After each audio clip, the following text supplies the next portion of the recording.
Live from Staten Island University Hospital Community Park, CSI Sportsnet welcomes you into coverage of our 2025 Heroes Night on CSI Sportsnet. Tonight's game features the Golden Falcons of Felician University taking on the College of Staten Island Dolphins. Good evening, everybody. My name is Joe Foreman, alongside my broadcast partner, Joe Calabrese. And Joe, Chris Palomini on the brink of history. That is something we are going to talk about during this pregame show. But, of course, Paul Palomini, among the big reasons why we're here tonight. He is being honored alongside Steve Sosa and Anthony Varvaro ahead of tonight's game. Plenty of meaning behind this one as the Dolphins honor three fallen heroes that became very familiar to the Staten Island community. That ceremony will take place in approximately 15 minutes pregame, and we will have full coverage from down on field level ahead of tonight's matchup between the Dolphins and the Golden Falcons. Absolutely, Joe. It's Heroes Night here. You couldn't have asked for a better night at the ballpark. Unfortunately, your usual broadcast partner, Nick Pavona, cannot join us tonight, so I will be filling in. I'm very, very excited. The Dolphins are coming off an excellent win on Monday, looking to continue the momentum, even though it is an out-of-conference game. But they're still alive here in the playoff race, Joe. 15-24 overall, but 9-7 in the ECC. It's going to be a fun weekend for all of us. As you mentioned at the top, Chris Palomini, I believe he's got 13 home runs this season. So one home run will tie the CSI Dolphins single-season home run record. Two will break it. Paul Palomini is one of the reasons why we're here tonight. So big night all around here at the ballpark, Joe, as you'll be moving your way down to the field level to record the ceremony for everybody who is listening and watching in here on CSI Sportsnet. I'll be heading down at approximately 6:35, so we have about 4 minutes to preview this matchup between the Dolphins and the Golden Falcons. But you said it, Joe, the Dolphins are coming off a big win, a win in a series against St. Thomas Aquinas College. The Dolphins took 3 of 4. I mentioned it during our softball broadcast earlier this week, but the Dolphins, in all likelihood, would only need to win one game against D'Youville during the season's final weekend to clinch a playoff spot. However, prior to knowing any of the results from the upcoming week of conference play, the Dolphins will be able to clinch with 2 wins. So the Dolphins could get in with no wins. They probably get in with 1, but they would clinch with 2 regardless of what happens around the ECC this weekend. So plenty of optimism surrounding this Dolphins team and their chance to qualify for the postseason this year. And obviously the postseason, should the Dolphins qualify, would take them to Buffalo, as D'Youville is the host of this year's East Coast Conference Baseball Championship. Focusing on tonight's matchup, a non-conference matchup between the Dolphins and Golden Falcons, the third meeting between these two teams, and it was Felician that got the better of the most recent matchup. That was played at the Ripken Experience in Myrtle Beach during the 2020 season. A 9-0 Golden Falcons win in that game. That being said, this Dolphins team looks awfully different from that 2023 team, and they have a lot of reasons to expect a better result here tonight. Absolutely, Joe, and it'll be very interesting to see how Coach Morrow utilizes his pitching staff, because he got some length out of Francesco Bonvini on Monday. He went 7 innings, gave up only 2 earned runs, 10 hits, though, but they only had to use the Keos in relief for 1 inning apiece. So it'll be very interesting to see how he uses his pitching heading into this weekend. The starting lineup here for the Dolphins will be Chris Palomini leading off, as we mentioned, the history potential here tonight. Jack Keogh, A.J. Vigliotti at first base, J.J. Hunter designated hitter. It is T.J. Leno getting the start at third base. Joe, he bats 5th. Jaden Waterman in left, he's at batting 6th. Michael Flashner is at shortstop tonight. They've been switching and rotating back and forth at shortstop, so he gets to start batting 7th. Jake Giovanone at catcher batting 8th, and Nico Rodriguez at second base batting 9th. Well, Joe, you got us the Dolphins starting lineup. The Golden Falcons are going to take some time, considering we don't know them by full name. We have the lineup via Stat Crew, so I will do my best to bring you that lineup before I head downstairs. Leading off and playing left field will be number 2, Jackson Wall. Batting second and wearing number 24 will be the catcher, number 24, Luis De La Cruz. Batting third is the right fielder, number 18, Rocco Breshniak. In the cleanup spot and wearing number 46 is the designated hitter, Chris Corchado. Batting fifth is the first baseman, number 47, Anthony Lamar. Batting sixth and playing third base is number 4, Hayden Walters. Batting seventh and playing second base is number 20, Brian Santana. Batting 8th and playing shortstop is number 13, Matthew Skrivanik. And batting 9th is the center fielder, number 7, Christian Baumann. Starting tonight on the mound for the Golden Falcons will be number 6, Brian Rios. That's the starting lineup for Felician University. And Joe, just like that, it's time for me to head downstairs. Absolutely. Our Heroes Day ceremony begins in about 10 minutes. There will be silence on the broadcast until then, but once our audio returns, that audio feed will be coming from down on field level as the Dolphins honor their fallen heroes, Paul Palomini, Steve Sosa, and Anthony Varvaro. What's up?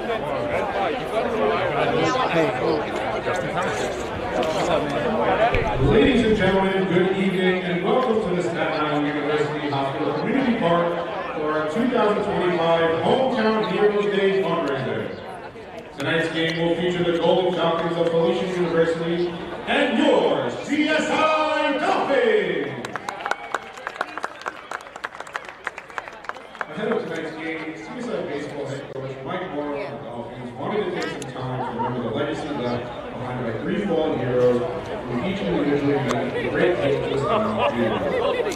Tonight, we gather to honor late firefighter Steve Sosa, NYPD Detective Paul Palomini, and Port Authority Officer Anthony Varvaro. All money generated during tonight's fundraiser will go towards a scholarship to be awarded to a CSI student athlete that will be joining the baseball program. We would like to thank all of you who have already donated or will be buying raffles for your generosity. We would also like to take a moment to thank the sponsors of today's event. First, TLC Physical Therapy and owner Jason Lamandola. When Coach Morrow, who works at TLC as Vice President of Marketing, first approached Jason with the idea for tonight's fundraiser, TLC was immediately on board. Before we take the time to remember our heroes, we would like to thank Jason and his staff at TLC. In addition, we'd like to thank Jimmy McBratney, CSI alum and owner of Jimmy Mac's Italian Restaurant and Pizzeria. One of the biggest sponsors of CSI Athletics, Jimmy has joined us as another sponsor for this year's Hometown Heroes Day fundraiser. At this time, let's reflect on the lives of our heroes.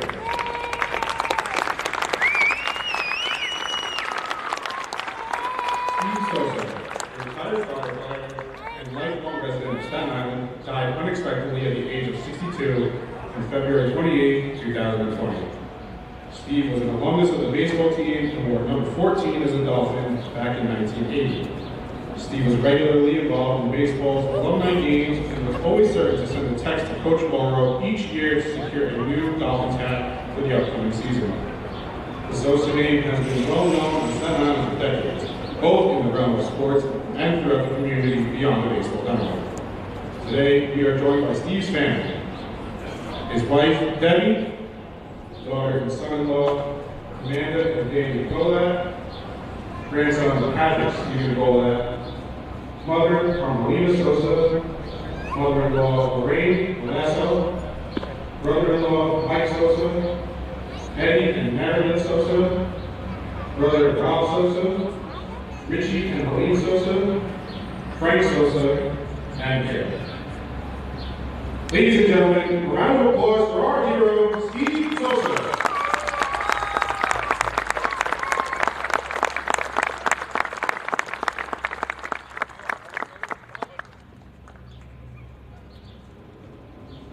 Paul Palomini, a Brooklyn native and resident of Staten Island for nearly 20 years, passed away in April of last year. He was a detective in the NYPD who served for 2 decades. A frequent attendee at the baseball games of his son's Christian Mac and the softball games of his daughter Alyssa. He was always close by watching his children play the sports they loved.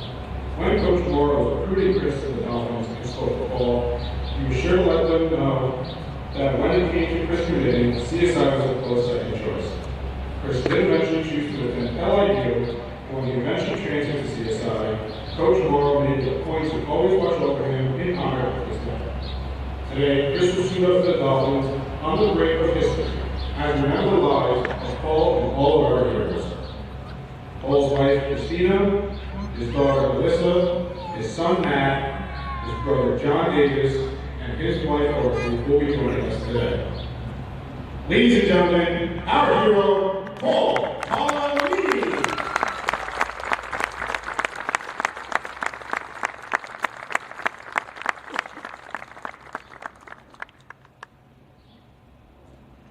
Anthony Barbar. A local Staten Island baseball veteran who attended Curtis High School and St. John's University, pitched in the major leagues for the Mariners, Braves, and Red Sox before becoming the Florida Police Officer. For years, Anthony would come to the CSI gym during the winter to work out with the baseball team in preparation for his spring training. He was always just one of the guys who made everybody around him feel important. During practices, Anthony would throw a live BP to the batters, giving student athletes a chance to hit against the major league pitcher. Gestures like this left memories that are priceless to those who experience them. Anthony also served as the president of Snow Harbor Little League and did many speaking appearances for anybody who asked. On September 11, 2022, Anthony tragically lost his life in a vehicular crash on his way to work. Joining us today from Anthony's family are wife Carrie, sons Johnny, Christian, and AJ, daughter Savannah, father T, mother Paulette, brother T, nephew Jordan, mother and father-in-law Barbara and Jimmy Thompson. Ladies and gentlemen, our hero, Anthony Barbaro.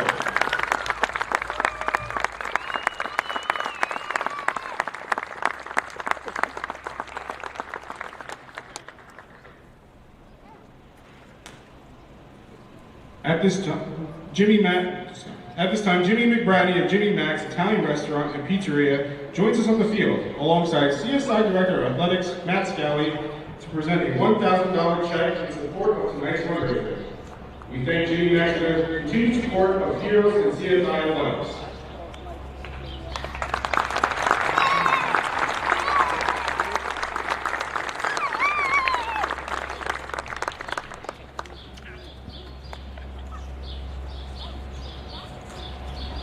We would now like to welcome CSI Baseball head coach Mike Morrow to the field. Thank you. First off, I want to thank Felician University head coach Chris. We were kind of stuck early in the year. The team we usually play over the years bailed out on us, and I literally called Chris 11 o'clock at night not too long ago, and he didn't even blink an eye about making sure that he can have his team here. So Chris, you're a gentleman. I really appreciate it, guys. Thank you so much. It's always a great night, honoring great people who I knew, just trying to keep their legacy alive and their memory alive. Anthony Valaro, I became close to, as I got older, and he left Major League Baseball. He would come down to our school all the time and work out with these kids and throw BP and just get ready for the major leagues during the off season. And he couldn't be more of a gentleman. And he surprised me and my wife every once in a while with a dream cake that I guess in his bakery that only talked about. And he would bring that every so often. He would just show up with one of his kids in a dream cake, and just things like that. It's just a sin what happened, but we have his memory alive and it will continue. That's how good of a guy he was, and we'll make sure that that stays with us on Staten Island with this program. Steve Souza, I basically grew up with him and his brothers my whole life, and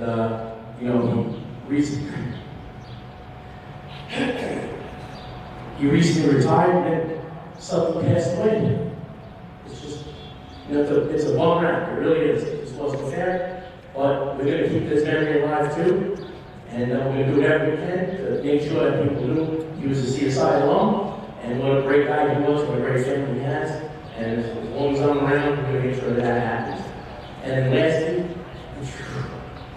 Chris Palomini, who's on my team, his dad passed away suddenly, and he was at a different school, and he approached me one day and he just said, "Coach, I have to come home, and you have a spot for me," and it was a no-brainer, and he's just been like another son.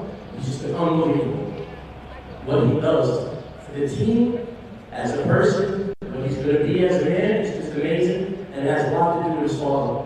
And his mom did a good job raising these kids because they're unbelievable. And I'm so proud, and happy that I get to be part of this.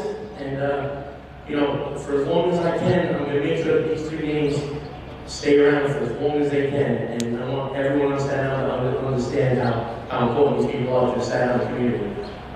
Before I go, I just want to thank Jimmy McGrattan one more time for everything he does. I call this man at any time of the night, and he's ready for the donation or what he needs. It's just amazing. And these are the places we need to visit and do our business with at his restaurant, Judy Max on Watchwood Road. These are the places we have to come to because what he does for Staten Island and for his hometown goes beyond words. So Jimmy, thank you so much. You know how I feel about it. I want to thank everybody for coming. I know this is a little out of the ordinary, guys, to play. There's going to be a couple of breaks in between, but thank you so much from the bottom of my heart. Yeah, thank you so much. I appreciate it. And let's just play some baseball. We got a couple of first pitches you want to throw out, national anthem, all that good stuff. Let's take pictures with the family. Right now, let's come on out, and then we'll get things going, okay? Thank you for coming, everybody.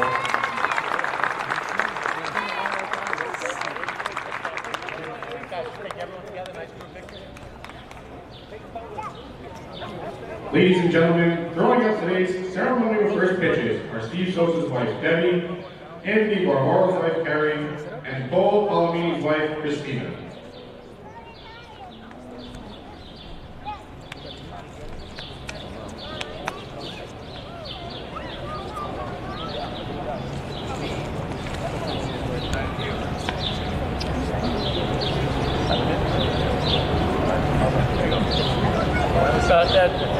Matt, you go.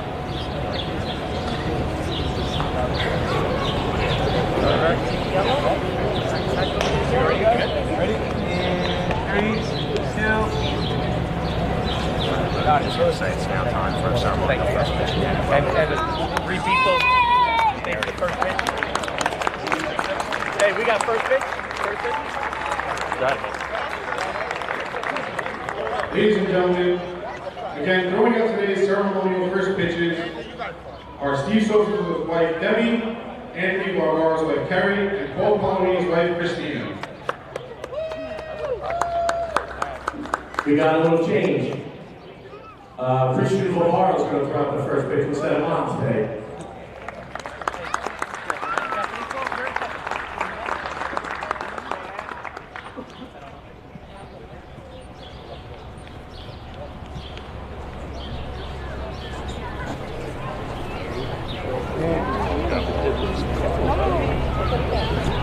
Son's throwing it out.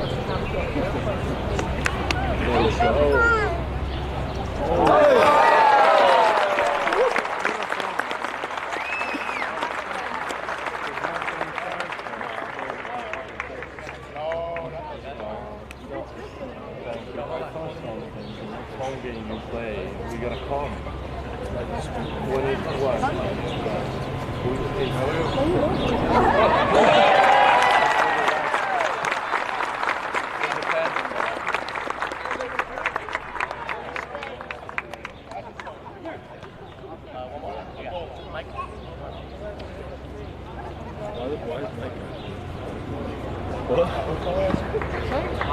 Okay, Chris Palomini's mom, we ready? You don't want nobody out.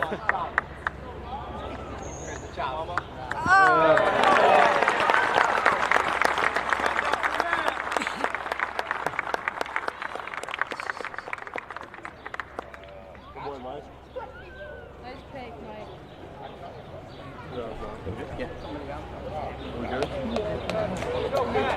I want to take a picture with you. Oh, yeah? Can you take a picture? Now it's time to meet today's starting lineups.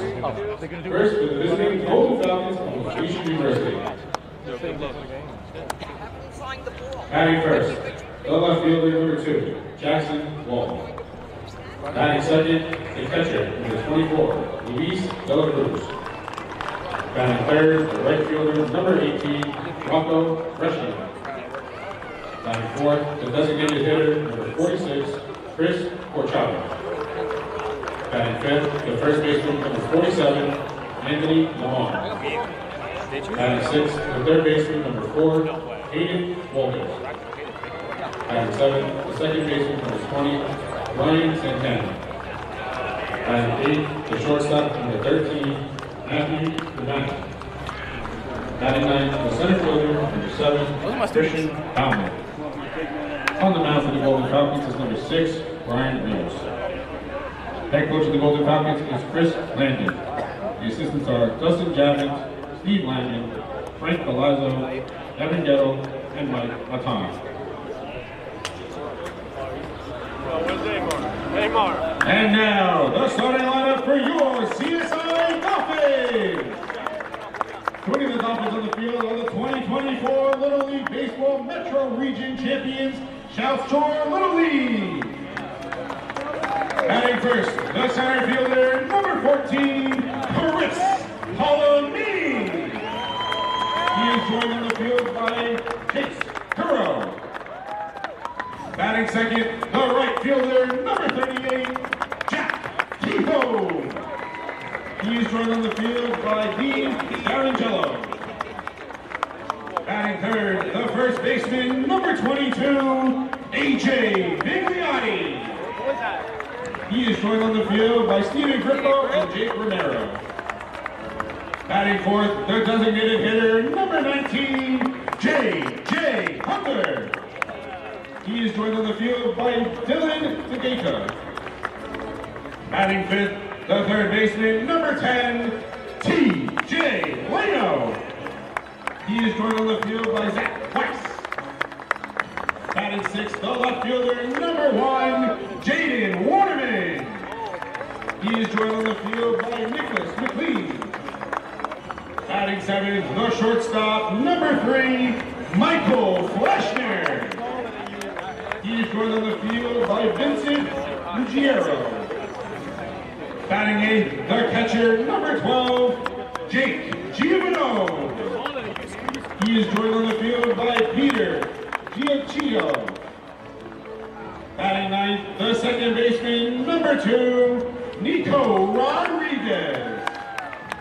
He is joined on the field by Joe Karachi and Jason Crocchio.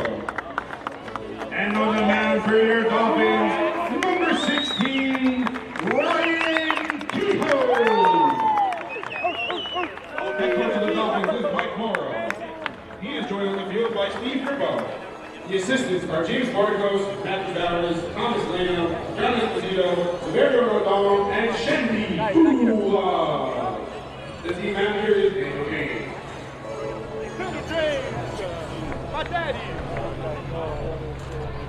At this time, we ask that you please rise for the presentation of the colors by the FDNY, NYPD, and PAPD color guard, and remain standing for the singing of the national anthem.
Singing the national anthem today will be CSI's very own Jordan Rain.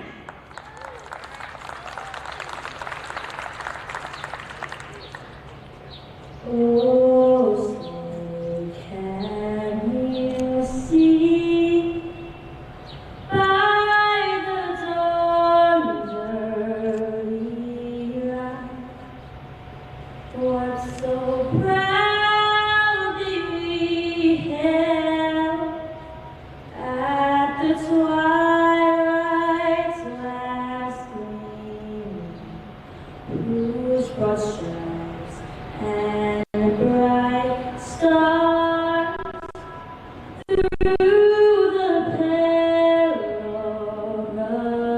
fight, o'er the ramparts we watched, were so gallantly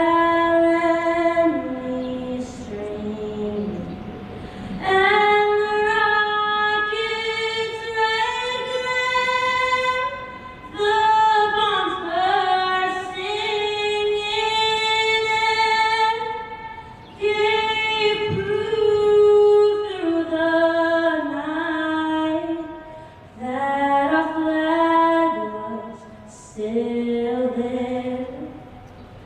Oh, say does that star-spangled banner yet wave o'er the land of the free and the home of the brave.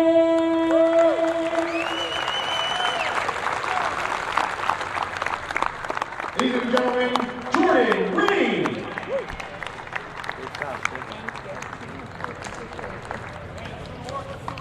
At this time, you will retire your colors.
All right, well, you could say let's play ball.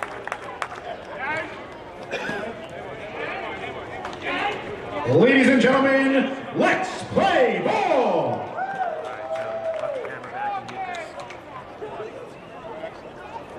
Thank you, guys.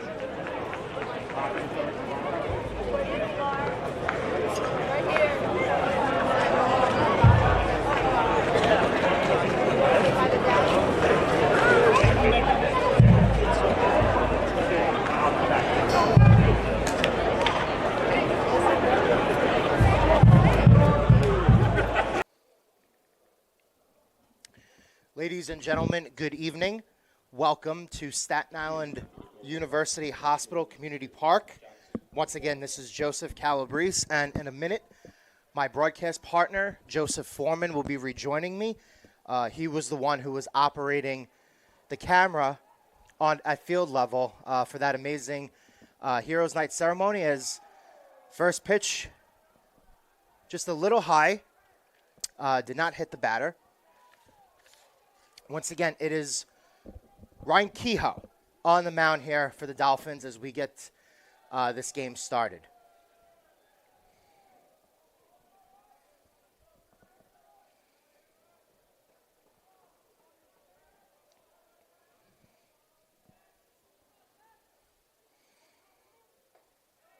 And there's a strike for Ryan. So the count here 2-1 to start.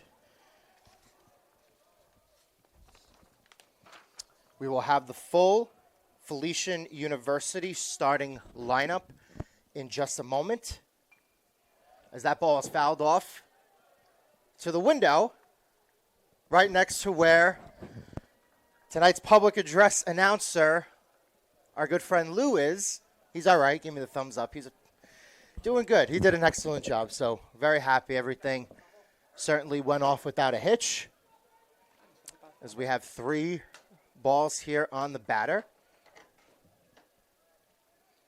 My broadcast partner, Joe Foreman, has just rejoined me in the booth to the left of where that foul ball just went. As that ball smoked foul into the left field stands, to the left field foul pole. So the count is full here, 3-2. As Kehoe looks to deliver to the first batter of the game. And once again, that ball is fouled off, and that ball is above us. Hits the top of the room here of where we are at. And once again, we'll do it again.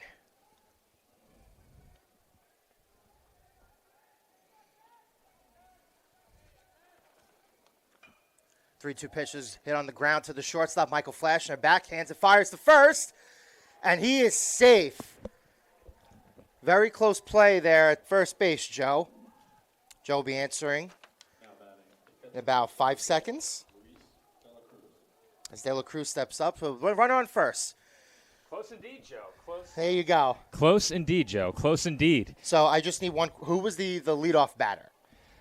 If you ever have a question about stats, you go to our live stats. Those are my rosters you're holding. Yours are right there. Mine are right there. That was Jackson Wall leading things off for the Golden Falcons. So hustling down to first base. So he takes off as well.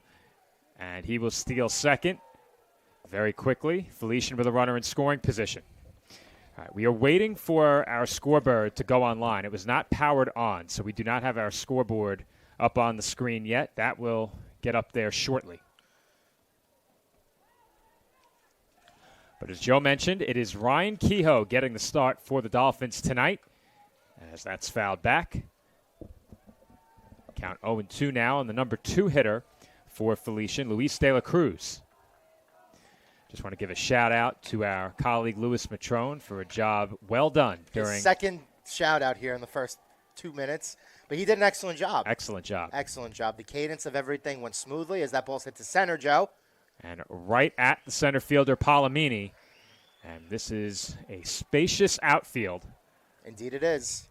And I still need to get used to switching the camera when the ball's put in play. I haven't been the engineer for a baseball broadcast in a very, very long time. You know, we were a little worried there that the camera battery, we were iffy on it. We didn't really know its typical charger level. But you got the whole ceremony in. It was excellent. You'll see that once you do post-production. But to your point, it's 390 in center, 318 down the right field line. So dimension similar to where we are usually on the CSI baseball complex. But very fitting. It was Chris Palomini who recorded the first recorded out of this game, Joe. Salute. A couple times. Good thing we're indoors tonight, Joe, or That's I right. would not be on the call again. So let's close that window. Let's close it. I had to tap out of softball after 2 innings due to allergens. It's been that bad for me as that's fouled away again. And the count remains 0-2. I like the way that Kehoe looks here early. He's attacking batters. A lot of foul balls directly behind us here. I think this is the way to go if the Dolphins are going to win this game. Rocco Breshniak, the batter here for the Golden Falcons. And the 0-2 pitch is swung on and missed for strike 3. And that was a great pitch. He took a little bit off that, and that pitch kind of was a little off the plate, but he got the batter to chase. And just like that, Joe, after that hustle play out of the box immediately from Jackson Wall to start the game for Felician, we have 2 outs. Cleanup hitter for Felician now at the plate. Now we have a double-sided roster. Felician has one of the largest rosters I have ever seen. But the cleanup hitter is number 46, Chris Corchado. I had to guess who would be inactive tonight based on statistics. So hopefully none of the players that I marked inactive get in the game. That 1-0 is sliced foul, and it's now 1-1 on the Golden Falcons' designated hitter. Boy, oh boy, this is some view. I mean, this is amazing. Every It single time really we is a do great this. backdrop for a ball game. Fantastic. Come out, support the CSI Dolphins whenever they play here, which is a couple times a year usually. Come out, support the Staten Island Ferry Hawks, our single-A team here on Staten Island.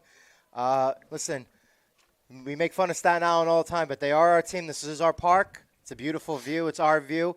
I'd be willing to say I think this is, of all the views that you get here in New York Bay, this is definitely the top view. And no pun intended, just because we're in the press box. As runner looks to steal third. Thrown out in time. That was close. Our pitcher-batter camera gets a great view of plays over at third base. Unfortunately, somehow, some way, our Dolphins logo is not preloaded into the scoreboard. I don't know how that's possible, but We'll work on that for you. But that doesn't take long. There That it was a good attempt there at second and there at third by Jake Giovanone, who's behind the plate tonight for the Dolphins.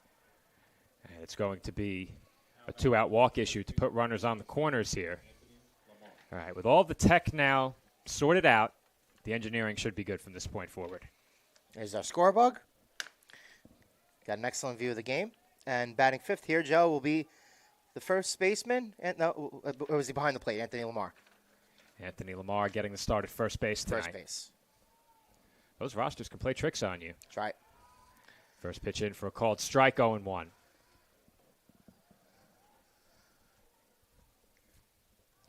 Early trouble for Kehoe.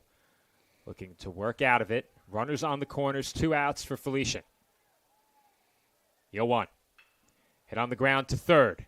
The throw goes the short way to second, and they get the force play there to retire the side. 2 stranded by the Golden Falcons in the road first inning. We head to the home half of inning number 1. No score between Felician and Staten Island.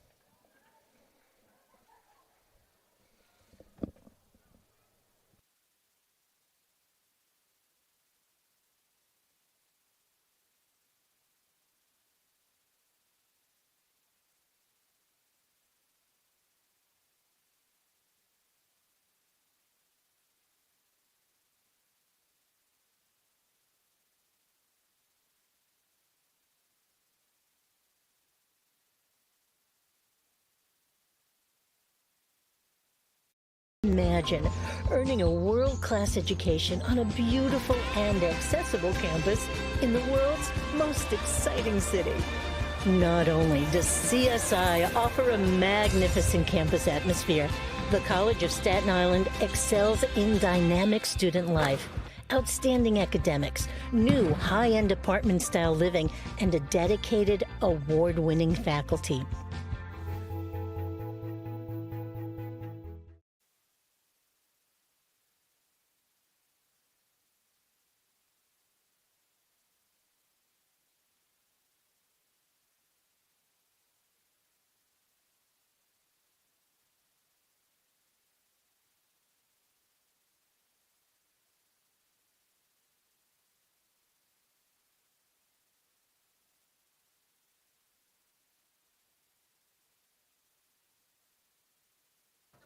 And we are back from Staten Island University Hospital, Community Park. Joe Foreman rejoining you alongside Joe Calabrese on the call for tonight's game between the College of Staten Island and Felician University. Unfortunately, I received a text after we came back from break, so next door, need you to announce that we have raffles on sale in the concourse and that all foul balls are to be returned to the ball chasers. Thank you to Lewis for that. Thank you, Lou. Much appreciated. One of the best in the biz. Leading off for the Dolphins, the center fielder, number 14, Chris Palomini will lead off for the Dolphins, and as we touched on during the pregame, Chris is on the brink of history. He is one home run away from tying the all-time single-season program record, 2 away from breaking that record.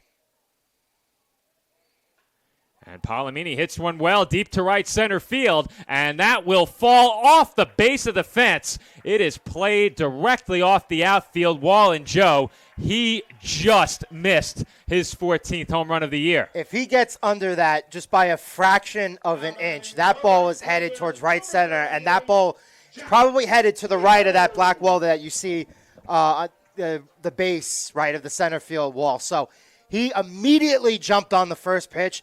Excellent contact, hit directly where it was supposed to be, right past the center fielder. And just like that, Joe, one batter in CSI has got a runner on scoring position.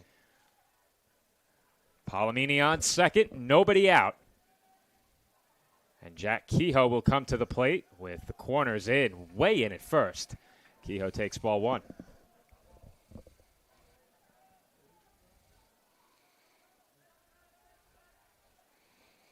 Palomini, as always, a threat to run. They're holding him on at second.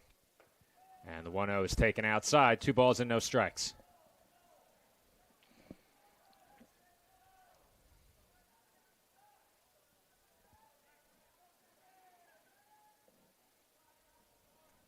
Look towards second. Second look ahead of the 2-0. That's it toward the middle off the pitcher. And a toss over to first by Rios in time to retire Kehoe. Palomini moves up to third, and the Dolphins have a runner at third base with just 1 out. What we call that, Joe, is a productive out. And certainly the pitcher did look over Palomini, but Palomini got such a great jump. He was over halfway to third base, no play at third. So Jack Kehoe, even though he was grounded out to the pitcher, gets Palomini to third base with 1 out. A.J. Vigliotti at the plate here. Pitch from Rios, high and outside, ball 1. Vigliotti having a nice season as well, and just like Palomini, he's also a threat to go deep here, especially at this ballpark right on the water.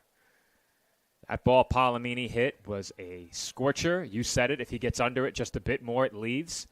But that ball hit off the fence, and I thought for sure that was landing in the gap, maybe on the warning track. That one almost left.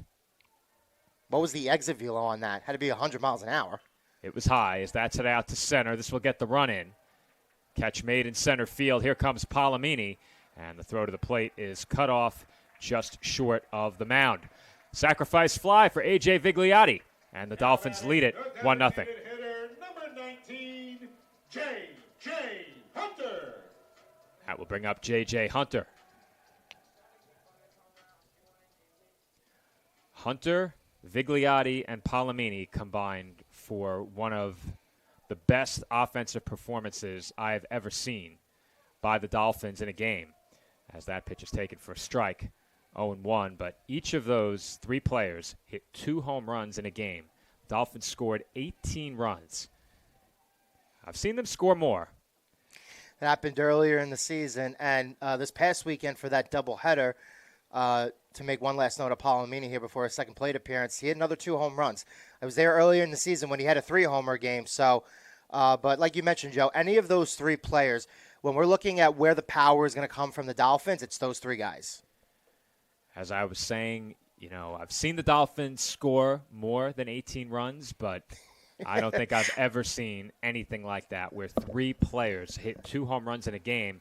And then Vigliotti, in the 9th inning, with the Dolphins trailing, made a bid for another in Game 2.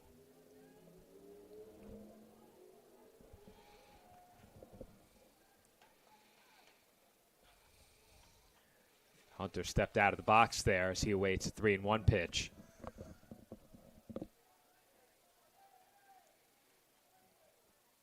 Three and one. Hit well out to left toward the corner, and that ball lands at the base of the fence. Hunter heading for second, and he is in standing with a 2-out double. I'll tell you something, that Palomini hit to start the game is now the second best hit of the inning, as that just missed. If that ball is hit even a lower fraction than the leadoff hit, I mean, that ball's going to go over the left field fence, Joe. So Two scorchers here for the first inning. Once again, the Dolphins have a runner at second, runner at scoring position here with 2 outs. That ball absolutely smoked, and the Dolphins have hit 3 rockets here in the home first inning. TJ Leno looks at a called strike. Once again, as we mentioned, TJ Leno getting the start at third base. Usually we see him start at second, but recently there have been a couple games where he's gotten in at third base. So we'll see how that plays a factor for the Dolphins as the night goes on.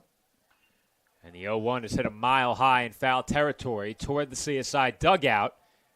And it is caught as the wind took that one back into the field of play. Hayden Walters there waiting to make the catch. And that will do it for the Dolphins in the home first inning. CSI does strand one, but they played the game's first run on a sacrifice fly by A.J. Vigliotti. We head to the second. Dolphins lead the Golden Falcons 1-0.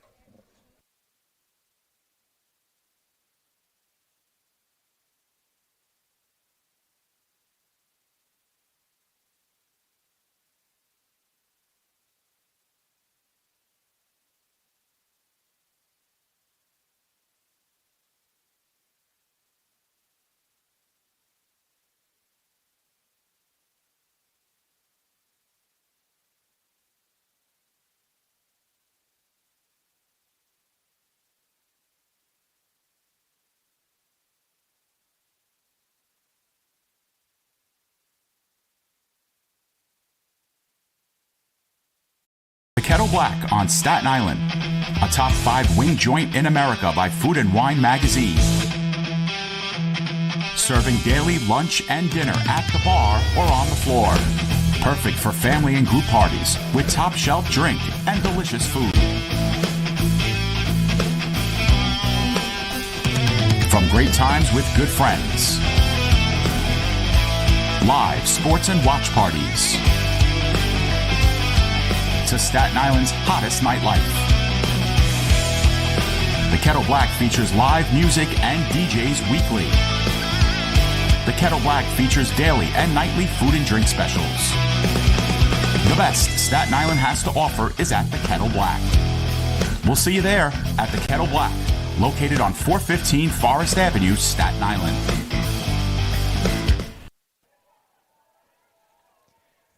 Hayden Walters will lead off for Felician University here in the second as he takes outside for ball 1. Walters made that play in foul ground to end the last half inning. It's an excellent play because it seemed like that ball was going to go into the CSI dugout. And at the very, very last minute, the wind, whatever wind is out there, once again, we have the windows closed now, specifically for Joe's health. But that wind took that right back into the field of play at the last minute. He made a nice play on that foul out to end the first inning. He's ahead 2-0 here, and that's taken high and outside, 3-0. Nick Pavona, our CSI Sportsnet colleague, and I speculated who might start this game for the Dolphins, as that's in for strike 3-1. And we both were in general agreement that it would probably be Ryan Kehoe, considering that the Dolphins don't have a conference game on the schedule this weekend. Get him some work. As that's lined through the left side for a base hit. And the Golden Falcons have the leadoff man on in the second. Nothing really that Flashner or Leno could do about that. That ball was hit really well right between them. Second baseman number 20, Brian Santana. Brian Santana will be the batter here as we get one more look at that last hit. We've seen some well-struck baseballs tonight. Yeah, a lot of really well-struck baseballs here in the first inning and a half. They'll check on the runner over at first. And Walters is able to dive back in, but we've seen it pretty much throughout the entire D2 era. Teams really looking to run against the Dolphins, more so than at any time in D3, as that's bunted up the first base line. It rolls foul. Now, I did not call the baseball games over the weekend. Did Jake Giovanone return during those games, Joe? Because he did miss some time. He did miss some time. I believe he got in action. He was definitely there for the second game. But I do recall I was doing public address for the softball team just down the hill. But I do remember Yandel Brito was getting his name announced, I believe, for game 1. So Giovanone got back into game action. They've been testing him early. We have another throw down to first base for Keogh. But Felician tested him early. Stole second, send the runner from second to third. And you know what you always say about running from second to third, Joe? I usually say it's not wise. What do I normally say? What did you have in mind?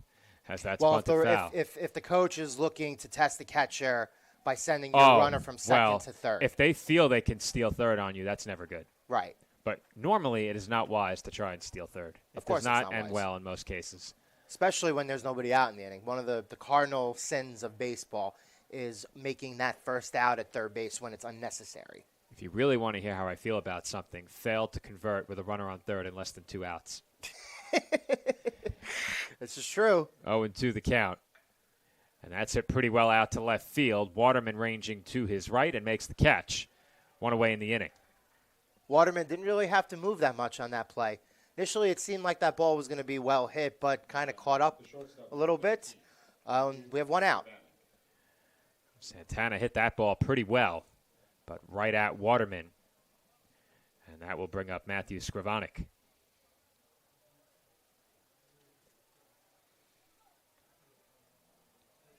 Walter's over at first, and they will check on him again. What is that, the third throw attempt to first base from Keogh? They've been paying very close attention to Walters. And Here he goes. Swing and a miss. Throw to second. On target, and they got him. I'll tell you something. That throw initially, Joe, looked a little high from Giovanone, but that is an excellent, excellent play. It was that Nico Rodriguez covering at second base, right? Here's a look from in tight. Wrong replay. We'll get you the correct replay, hopefully within the during the next at bat here. I forgot how hard it is to do play-by-play and engineer. I overestimated my competence. Pavona, where are you? I know. Yeah, where is he? Where is that guy? As that pitch is inside here for ball 1. That pitch runs inside. Here's the correct look. There you go. So as you can see here on the replay, folks, that throw does look a little bit high. That's an excellent play by Rodriguez, getting that throw down and making the tag. And he sure looked out from here. And there's a swing and a miss. 1 ball and 2 strikes now. That caught stealing does erase what was a leadoff base runner. Kehoe looking to face the minimum here in the second. The 1-2. Up high, 2-2.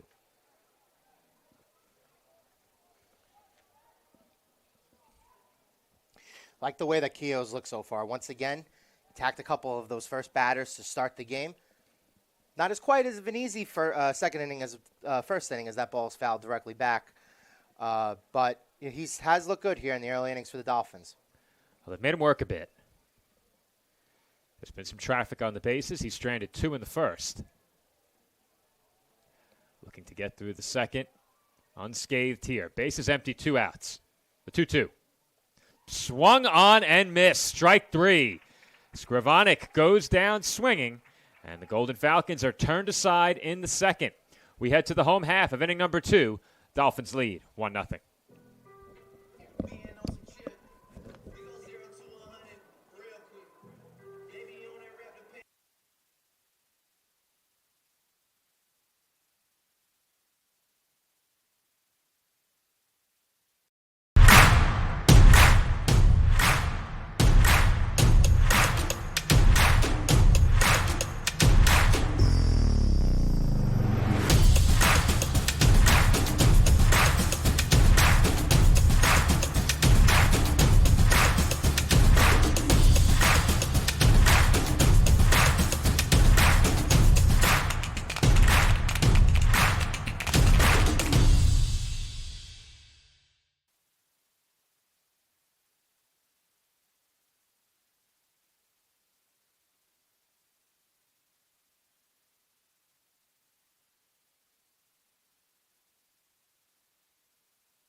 Jaden Waterman will lead off for the Dolphins in the home half of inning number 2.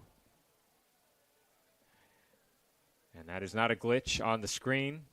Considering that I'm doing play-by-play and engineering, we're going to leave the bases outside of our scoreboard graphic. Too easy to forget.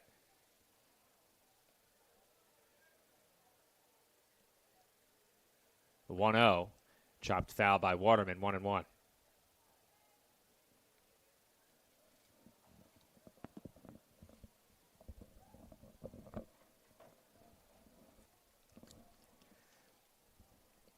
Joseph, we have food. Well, there's no quicker way to win me over than to bring me food. Consider me one, as that swung on and missed by Waterman, 1-2. We thank Emily Albano for delivering us our meal. That's all we get? Oh, what is this? I thought we were getting I thought that was for us. Fries to split. That's taken down and away. You know what, Joe? On one hand, it's a thought that counts, but once you get one fry out of it and you don't get enough fry. There's no quicker way to draw my wrath than to put food in front of me and take it away. Watch out, camera. Boom. Just a bit outside. Thankfully for our camera. That's right. Which has been hit directly once already this year. Still have yet to figure out how it's still working. Yeah, that's a good question. The 2-2, up high, ball 3. Good job by Waterman here, battling in the count and getting it to a full count of 3-2. Here comes the payoff pitch. Swing and a miss, strike 3. Rios strikes out Waterman for the first out here in the home second.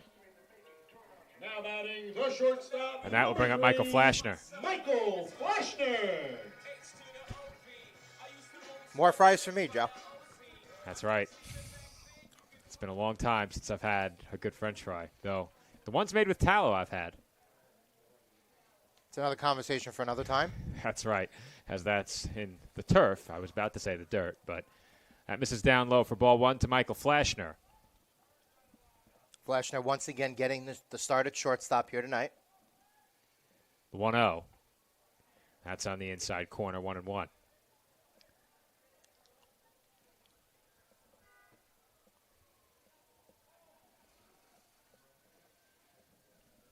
The 1-1. Flashner showing bunt, takes ball 2. That drew Walters in a couple of steps over third.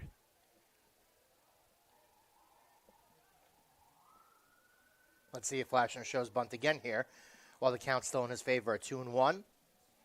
2-1. Sliced foul. Count even, 2 balls and 2 strikes.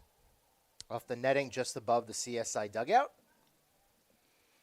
Very interesting. You show bunt, and then all of a sudden on the next pitch, while the count is still in your favor, you don't show it again. Well, you show bunt, and then you launch one down the third base line as that swung on and missed for strike 3. So Rios here with 2 strikeouts to start the inning. Now batting the catcher, number 12, Jake Giovanone. That will bring up Jake Giovanone. It was Giovanone helping out Ryan Keogh in that last inning. And he takes out of the zone, ball 1.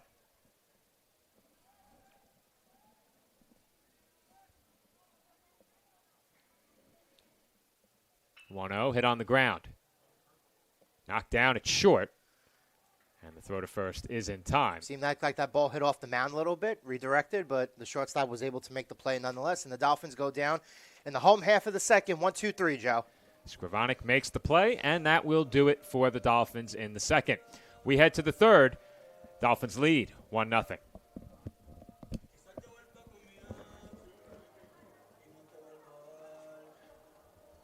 I think you're doing it.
And we're back here on CSI Sportsnet, and we want to pass along the message that was relayed over public address during the break between innings. And I wasn't down there with a microphone this time, Joe, so we decided to wait until the message had concluded here at SIUH Community Parks that I could pass it along during our commercial break. But during the break between innings, they took a moment to talk about a courageous little boy named Rocco DiMaggio.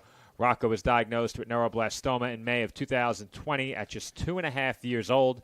In the years that followed, he has shown great strength and resilience beyond his age, enduring 5 rounds of chemotherapy, 14 rounds of radiation, 5 rounds of antibody treatment, and more than 20 hours of surgery. Through it all, Rocco smiled, laughed, and fought, showing all of us what it means to be truly brave. After a long and hard-fought journey, Rocco was declared in remission, but on March 5th, 2024, he relapsed. As many know, a relapse of neuroblastoma carries just a 5% survival rate. That being said, Rocco is not giving up, and neither are we. Tonight, we stand with him through Rocco Strong, a campaign committed to raising awareness, support, and funds for Memorial Sloan Kettering Cancer Center, where heroes like Rocco are giving a fighting chance every single day. Tonight, above all, we ask for your prayers for Rocco, for his family, and for every child still fighting. Rocco, of course, in attendance tonight, was welcomed to the field by Mike Morrow during that last break between innings. Excellent speech there by Mike Morrow. And let me tell you something. We need to be supporting. Seems like the fan over there. You hear the cheer in the background. The ball hit the wall and then directly bounced off, and a fan underneath caught it. So that's why you hear that cheers in the background. But one last point about Rocco is that we really need to be supporting especially the youth and children like this more so. I have a couple family friends who work at Memorial Sloan Kettering. It's not the easiest job in the entire world. What they do, I mean, they are the real heroes, Joe. You said it best. And tonight, Heroes Night here at Staten Island University Hospital Community Park, as that ball is fouled directly straight up, Joe, to left foul territory. And that's TJ Leno, who's not able to make the catch there in foul territory. But here on Heroes Night, here at the ballpark, those are the kinds of people, and especially, like I said, with the kids, we need to be supporting people like this more. Absolutely. Well said, Joe, and, of course, well said by Mike Morrow during the break.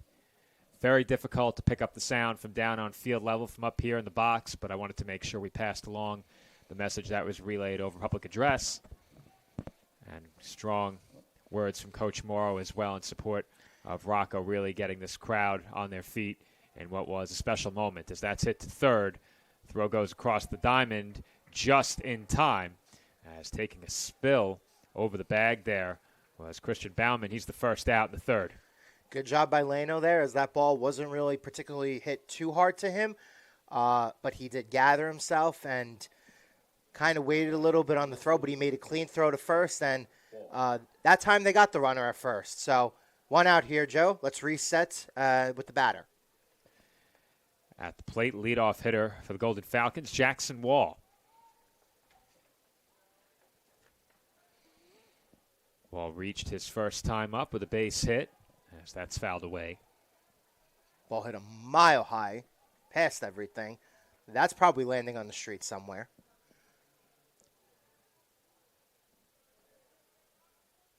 Comes the 0-1. Up and in, 1 ball and 1 strike. Keogh doing a really good job here in the first couple of innings of mixing pitches, mixing locations. Felician kind of looks a little bit off whack here as that ball is hit foul. Keep it away from the camera, please. It's like, what, the third or fourth ball that's been already hit in this direction? Now is our director of athletics, Matt Scally, going to leap to the camera's defense if necessary. He's out there. He is. As that's chopped to the left side. Played at third, throw by Leno in time. And Wall is retired for out number 2. Excellent job by Leno moving to his left, fielding that high hop. Just in front of Michael Flashner, also cutting in. And just like that, Joe, 2 batters, 2 outs, 2 putouts by TJ Leno at third. That will bring up Luis De La Cruz.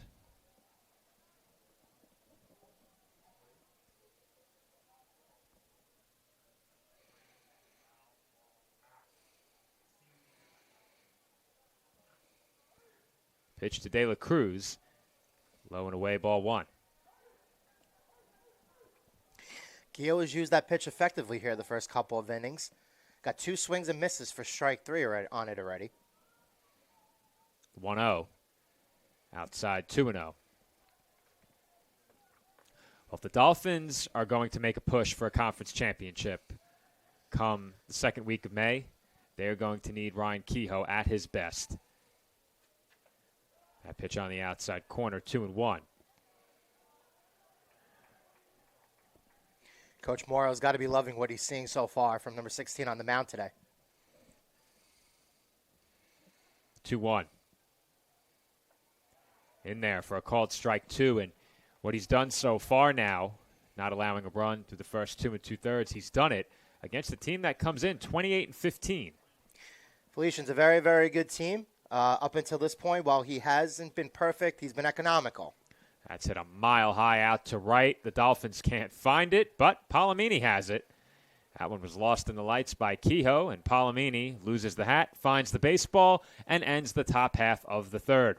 Dolphins come to bat in the home half of inning number 3. They lead it 1-0.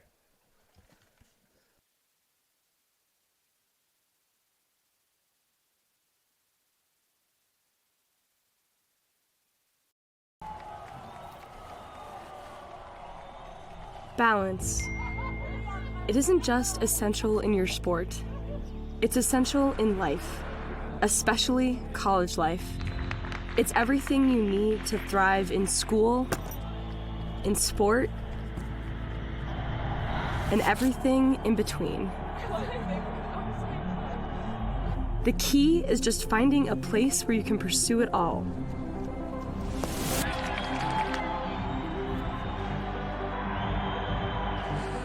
Because the real beauty lies in the balance.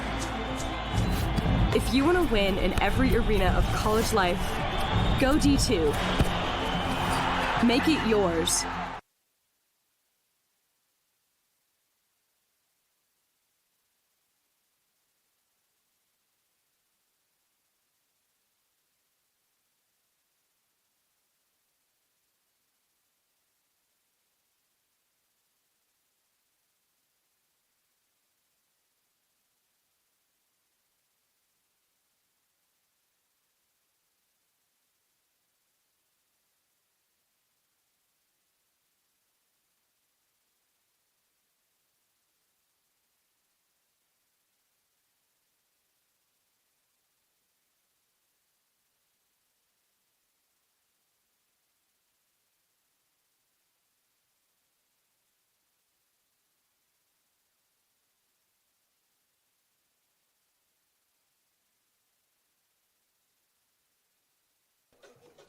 Nico Rodriguez will lead off for the Dolphins in the home third inning.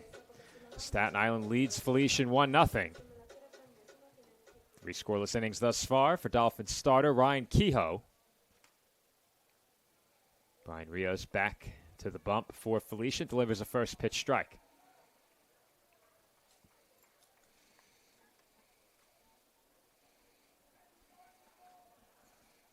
The 0-1. Outside 1-1.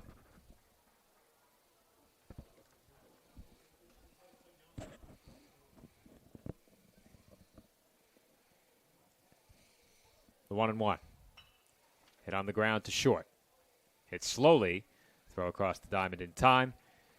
And Rodriguez is retired for out number 1. Now batting the center fielder, number 14. That will bring up Chris Palomini. Palomini. And Joe Palomini came, I'd say, about 2 feet short of history. That's right. In his first at-bat. Hit one off the right center field wall. Swung at the first pitch here. Let's see if he jumps very quickly on Rios here in the second at-bat. First pitch to Palomini. Down and away, ball 1. Couldn't really do anything with that pitch.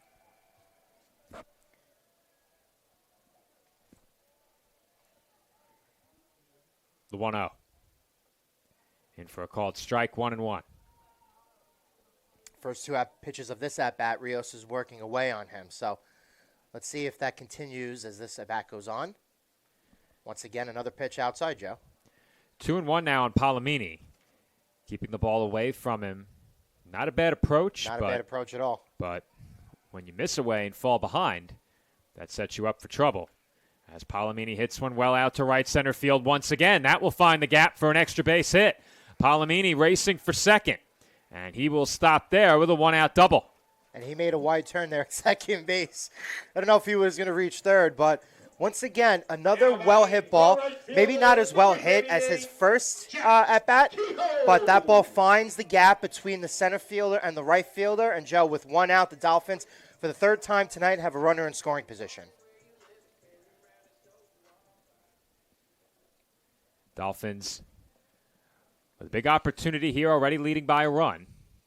Should also mention tonight, this is not the only event of great significance to CSI Athletics. Obviously, Hometown Heroes Night, always a huge date on the baseball schedule.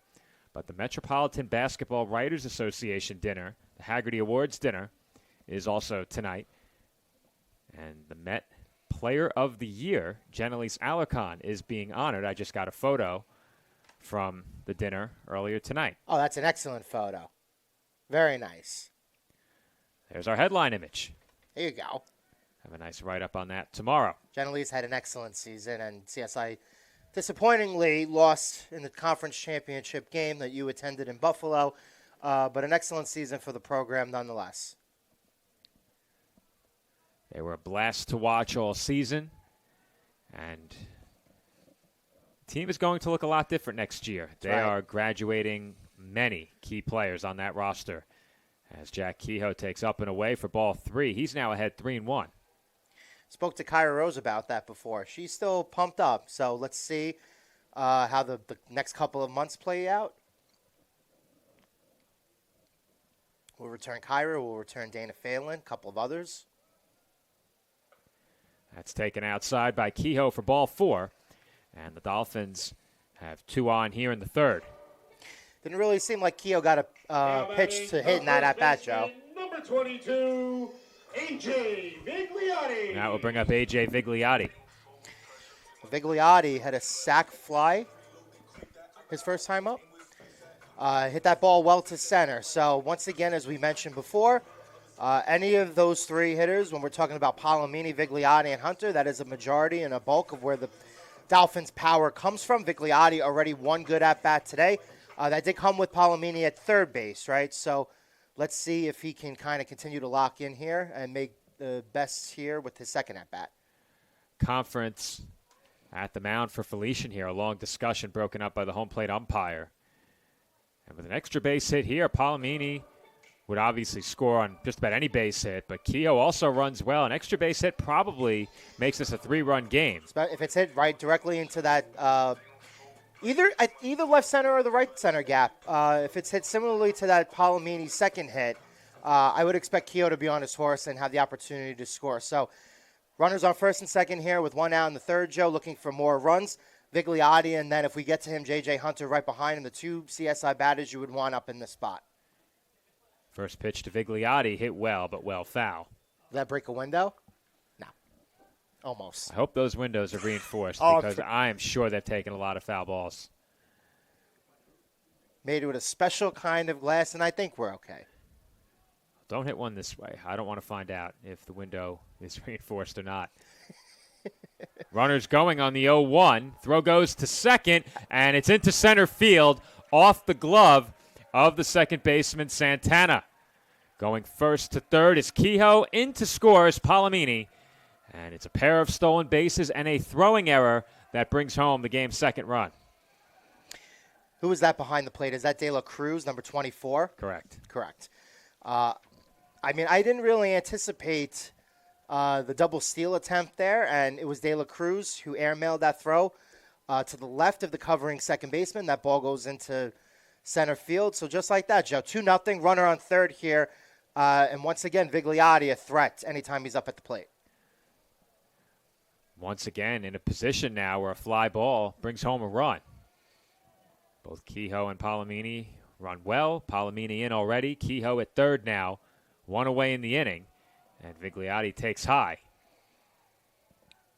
Doing a great job getting ahead in the count. The first pitch, he fouled off, almost broke a window, and 3 straight balls here. So let's see if he's going to be swinging here. I think he is. I think 3-1, you let him. That's right. Ball in play here probably scores a run, and Vigliotti takes a strike. Pitch was close. Could have looked like it was right on the borderline, right on the black of the outside part of the plate. Strike nonetheless, as Vigliotti has a full count. Well, you mentioned it before. They were trying to pitch Palomini away. Vigliotti, effective, driving that ball to the opposite field, and he puts that one straight through the 5-hole. It's through the legs of Rios and into center field for a base hit. Kehoe in to score, and the Dolphins lead it 3-0. Looked like Igor Shesterkin on a lot of plays this season for the Rangers, but there's nothing Rios can do there, Joe. That ball was hit so hard that even if Rios, he's probably not going to get the glove on it. You would have hit off of him regardless. So Vigliotti doing an excellent job smoking the ball once again. CSI a 3-0 lead.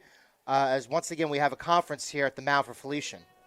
And that is going to be all for starting pitcher Brian Rios. So as the Golden Falcons go to the bullpen, we will go to a commercial break. Bottom half of the third inning, 1 out, 1 on for the Dolphins. They lead it 3-0.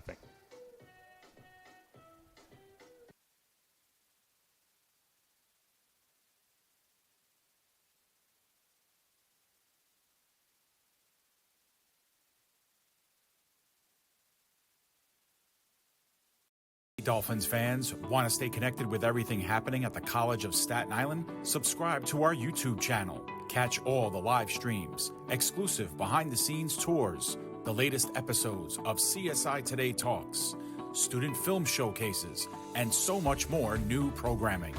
Don't miss out. Hit that subscribe button now at youtube.com/College of Staten Island, or scan the QR code on the screen and stay in the loop with everything CSI.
And we are back from the CSI Baseball Complex.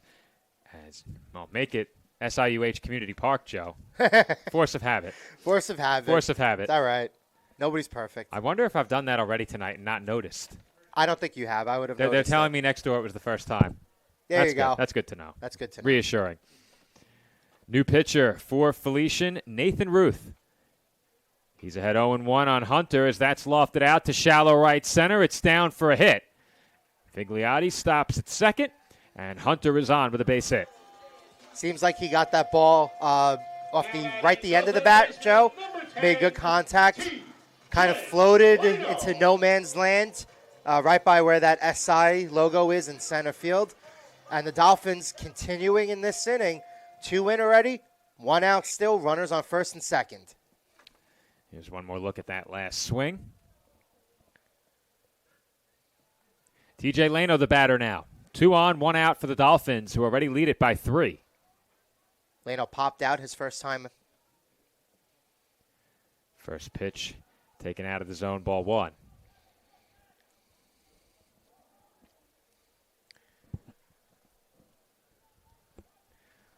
Lefty-lefty matchup here. Ruth on the mound against Leno. Not the Ruth we're used to, as that is crushed foul. Oh, my goodness. That ball's going in the water. Into McCovey Cove. That is about as far as you can hit one foul. That did not miss the splash zone by much. Where's Miguel? We got to get Miguel on that. How far would you have to hit the ball to put it in the water here? That ball was hit well over 400 feet, Joe. That ball is definitely in the water. That clears the street. Fair ball. How far would you have to hit it? As Leno hits one up the middle, base hit. Vigliotti takes the turn. He's headed home. And the throw is cut off at the mound as Vigliotti comes in to score. It's an RBI single for TJ Leno, and the Dolphins lead it 4-0. Excellent at-bat by Leno after hitting that ball into New York Bay somewhere. One of the Seagulls are going to get to it tomorrow.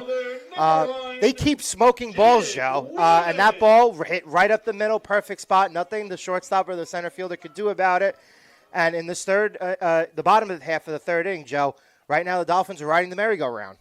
It is not a good night to be a Golden Falcons pitcher. We've seen the ball hit right back at the mound at least 3 times.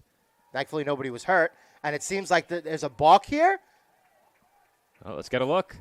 They certainly called a balk. Balk, runners advancing now to second and third. So, I mean, this is a huge inning, Joe. 3-0, still 1 out. Jaden Waterman's at the plate. Now he's got 2 runners in scoring position. Getting a look at what happened, and didn't see much. Believe, though, the umpire who's directly behind the pitcher called the balk. And he There called must have it been a almost flinch. immediately. There must have been a flinch there somewhere. Pitch on its way as that's hitting the air out toward right field. Seems like it's going to be deep enough to get a run in. Let's see. Here comes Hunter. Throw to the plate. Not in time, though. It was very close. It was a bit closer than I expected. The tag was not close to being applied, but the throw got there. And the Dolphins now lead at 5-0 following another sacrifice fly, this time by Jaden Waterman. Shortstop, number 3, Michael Flashner. That will bring up Michael Flashner. So Leno at second base did not advance to third on the throw home, so he is still at second base here with 2 outs. Well, Leno was on first. He singled. Well, no, I mean, but he advanced to second on the walk. Oh, you're right. He did. That's right. Stand corrected. You know I'm right. True. That's bunted back toward the mound. Flashner hustling for first. I think he got there. He did. Yes, he slid in safely. You know, I'm not a fan of the whole sliding to first base thing. I don't think it really ever works, but in Flashner's case there, that bunt was so well placed in front of the plate. Nothing really the catcher or the pitcher could do. Great hustle play by Flashner to first base, and now there are runners on the corners with 2 outs. There's a look at it in full speed. We'll slow it down once more. We'll also move it up a bit. Jake Giovanone, the batter here, as you get one more look at the play at first. Undoubtedly the right call. Runners on the corners now. 2 outs here in the home third. Dolphins already lead at 5-0. There is action in the Golden Falcons bullpen as Giovanone takes up and away for ball 1. And as noted, there has already been 1 pitching change here in this game. Oftentimes in these non-conference games, you see teams give a lot of pitchers an opportunity. As that swung on and missed. It wasn't last weekend, but it was one of the previous games where I was doing public address for this team. CS, I believe, head coach Mike Morrow used 7 pitchers in one game. So there was a real thorough rotation of just kind of getting guys work. So as the night progresses, we'll see if that will be the case on the Dolphins' end. Certainly the case here so far for the Golden Falcons. Well, admittedly, I snuck a peek down at the Dolphins bullpen, and it looks like the Dolphins might try and get their regular starters all some work tonight. That's Michael First up in the bullpen. So if that's any indication, the Dolphins may look to get their regular starters into this game, as that's taken up high for ball 3. See, this is a catch-22 because I really like the way that Ryan Keough has looked so far, and I think ideally you would like to keep him in at least for another inning, maybe 2. You know, maybe that is pushing it a little bit. But certainly I would bring him out for the 4th. We'll see what Coach Morrow does. I think there's a very real chance he's done. That pitch taken for ball 4, and the Dolphins now have the bases loaded. And I believe they have batted around in this inning. Yes, Nico Rodriguez coming to the plate for the second time in this inning. Second baseman, number 2, Nico Rodriguez. Speaking of the Dolphins bullpen, they just had to retrieve a baseball off the field. First in the bullpen, not really throwing with any intent. He's either ready to come in or is done tossing. Bases loaded, 2 outs. And a big swing and a miss there by Rodriguez for strike 1. Big cut by Rodriguez, healthy cut. He's looking to break this game open, Joe, and if he does, then certainly I think Mora will definitely go to the bullpen, but I think you're right. I think we're going to have Michael first come into the game. 1 in for a called strike 2.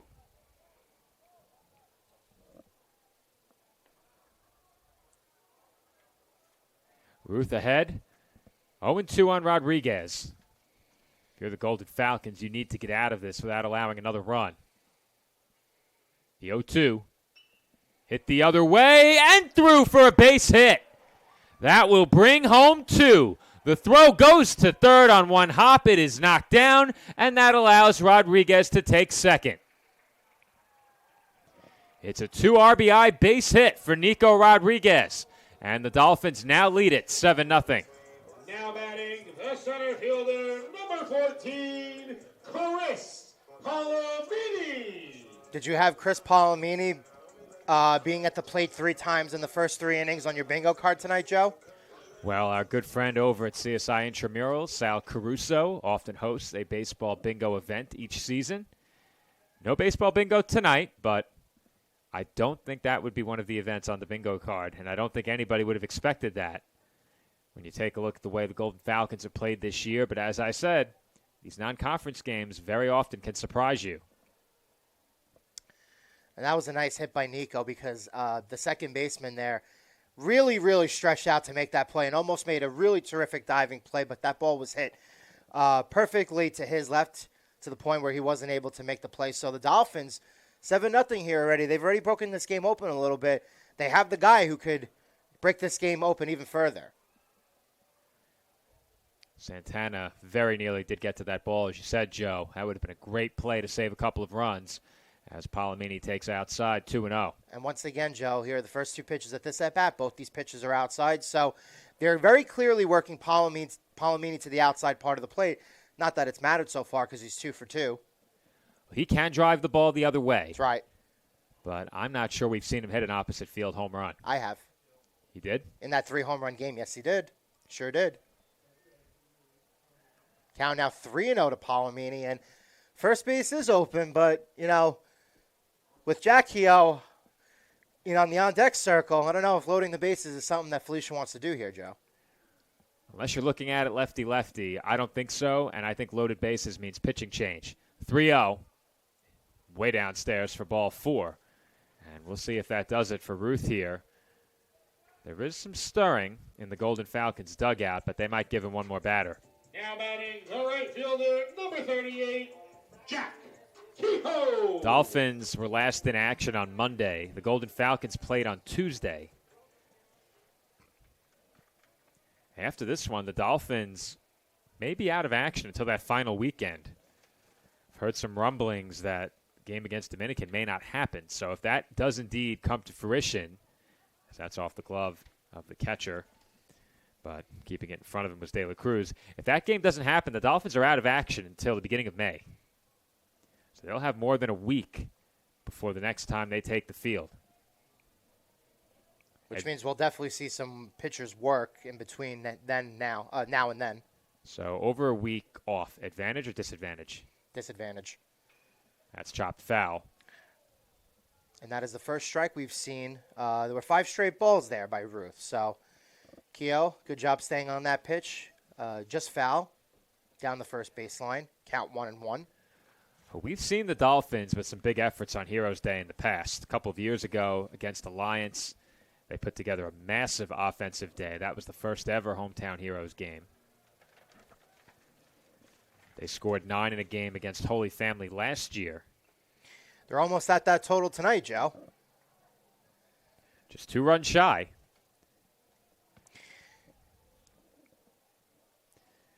And a chance for a lot more here in this half inning. You have the big bats coming up. Kehoe already at the plate.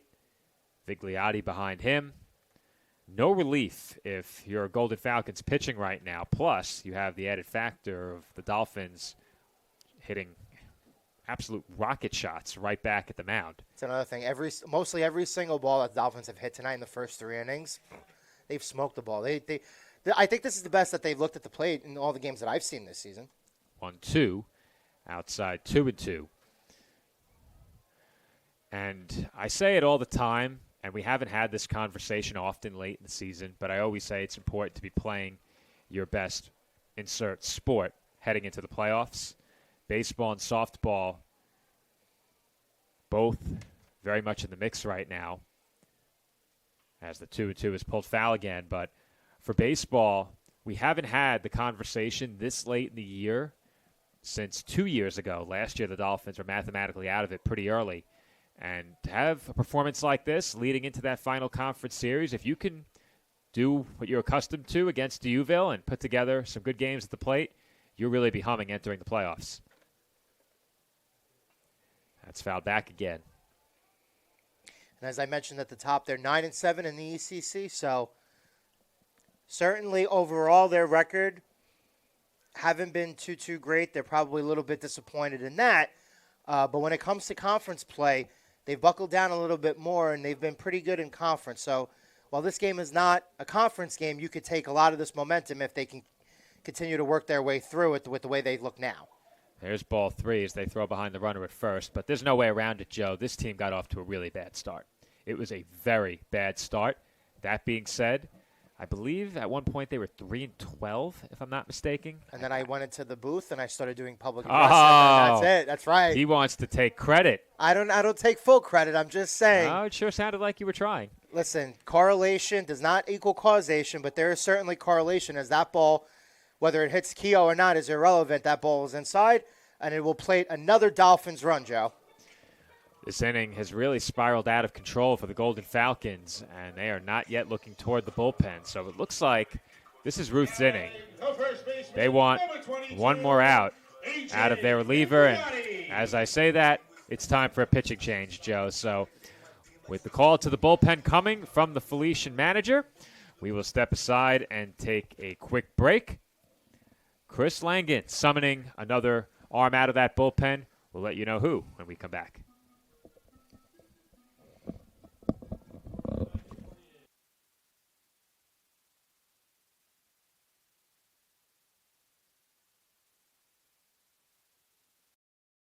No, I'm right. The podcast that uncovers the origin stories of some of the biggest names in sports, media, and entertainment.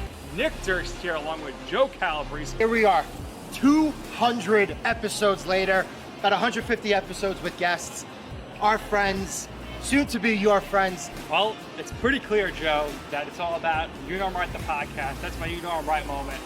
Wanted to do a podcast, and everyone was like, what are you, crazy? Who's going to listen? You're not going to get guests. Well, guess what? I'm the best when it comes to getting guests. You could vouch for that. I am so happy that you asked me to do this. I couldn't have been more thrilled. And follow us on socials. Check us out. I promise you, if you want to work in media, whether you work in media now, whether you want to quit your job and work in media, come to us, and I promise you, we will get you on the right foot. That's what it's all about, uncovering the origin stories of some of the biggest names in sports, media, and entertainment. Keep it locked on You Know I'm Right.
And we are back here.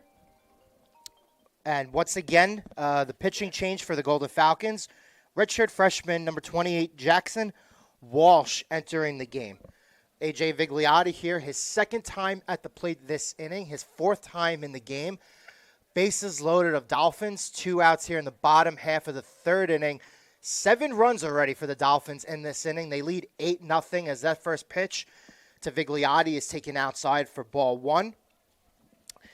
The Dolphins have already broken this game open. We've seen multiple instances this season where the Dolphins have been able to put up a large run total. So once again, that looked like another balk, Joe.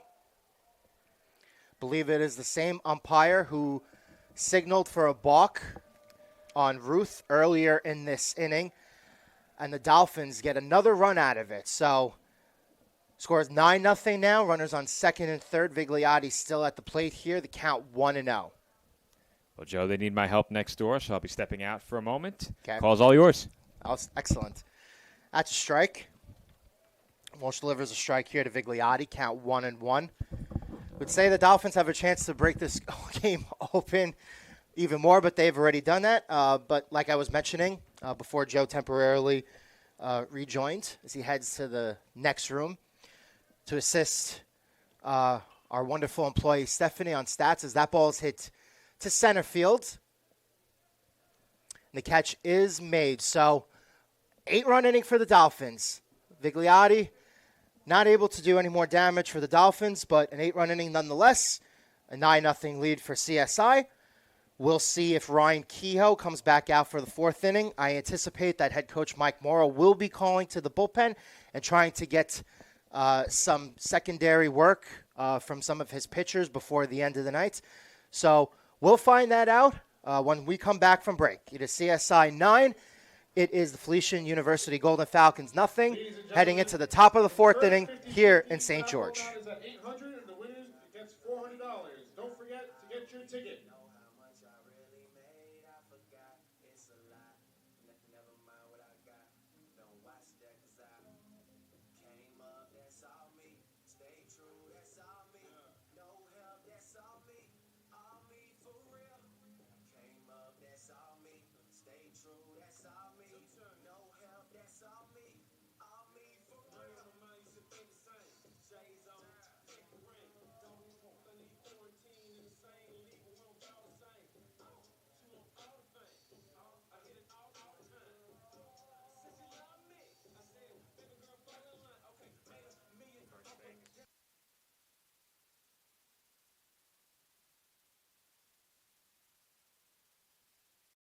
In a very historical school, and we really have to recognize as students on this campus the amount of sacrifice that has been bared for us to be able to receive education.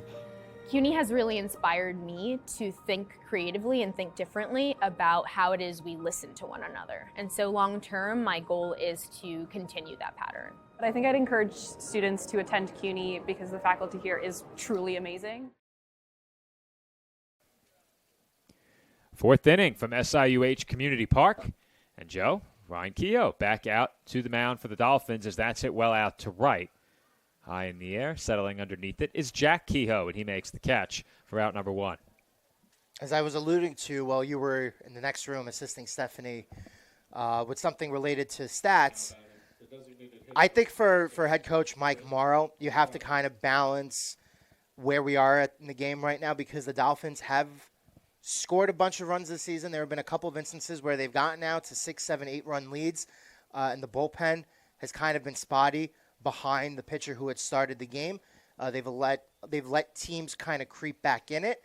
We'll see as this night progresses if that's going to be the case here. So I think it is a good decision to bring out Ryan Kehoe at least for one more inning, and if that's the case and then you want to bring in First, I would have ultimately made the same decision. Curious to see if First is there as a just in case or if he's there with the intent of coming in. Well, I think now that we have one out, I think Morrow is going to want to try to let Kehoe ride this inning out so he can give First a clean inning here in the top of the 5th. Sit on the ground to short. Throw to first in time. 2 gone. Nice play by Felician. The second time this game he's had to make that backhand play and throw to first base. Joe, I think I took my rosters next door. Well, you're in luck. But now you're out of luck. Well, There's one of my rosters. that's right. Thankfully, we have a little window in between rooms over here. Well, it's a good thing I know the Dolphins because my Dolphins roster is gone. That's taken inside ball one. Did Lano take your roster when he hit that ball Yeah. into the water? The breeze took my roster out the window. Count 1-0 here on Anthony Lamar. He takes out of the zone 2-0. Now, the question becomes if this is another economical inning for Keogh, do you bring him out for 5 simply because his pitch count is probably still relatively low where we are in the game? I think it depends on what your goals are. It's a non-conference game. Right. Obviously, you'd like to win. It's Heroes Night, great crowd. Based on the way he looks, you might have to keep him in again. Again, that's something that we'll see what Morrow decides to do next inning. But, he hasn't really gotten behind too many batters, and he's behind here 3-1. But a majority of the batters in this game, he's been able to go right at them and get the plays that he's needed. Count 3-1 here. That's it on the ground to short again. And from 3-1 makes a great pitch. Another play by Flashner, and just like that, Joe, we have 3 outs. Very, very quick inning. As it looks like some of our crew that are Giants fans are not happy with the Giants draft pick. Oh, boy. The group chats are on fire. However, the Dolphins are very happy with the score here. Heading to the home fourth, they lead Felician 9-0.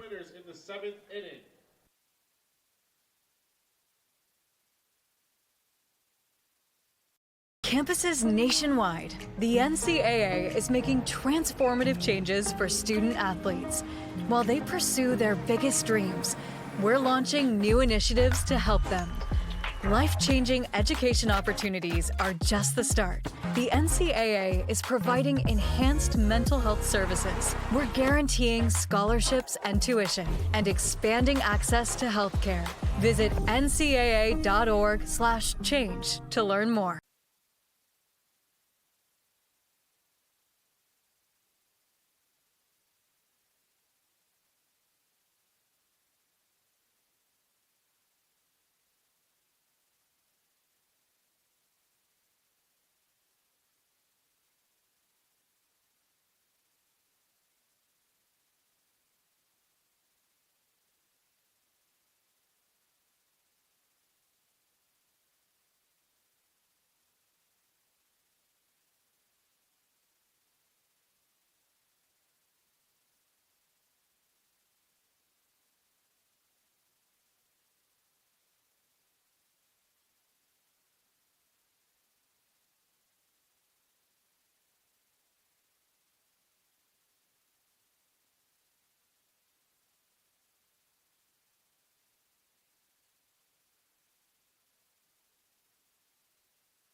And we are back from SIUH Community Park.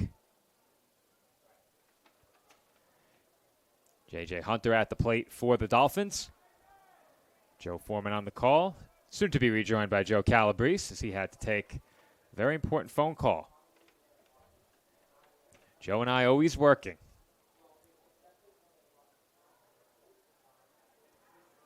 Count 0-1 on Hunter.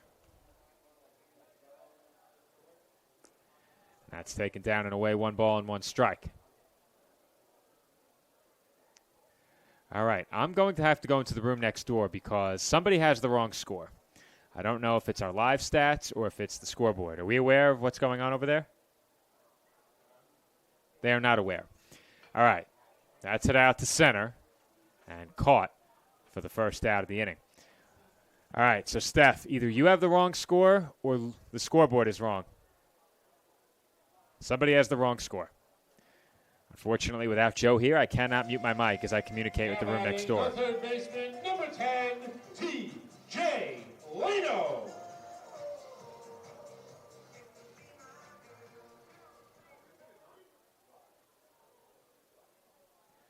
TJ Leno at the plate here.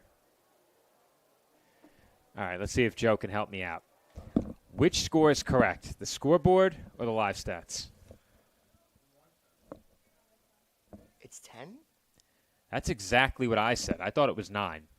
The scoreboard has 9, unless we lost count. I don't think so. When I left the room. You know what? I'm trying to think because I mean, it should be pretty straightforward to figure out. I don't know how we could possibly have the wrong score.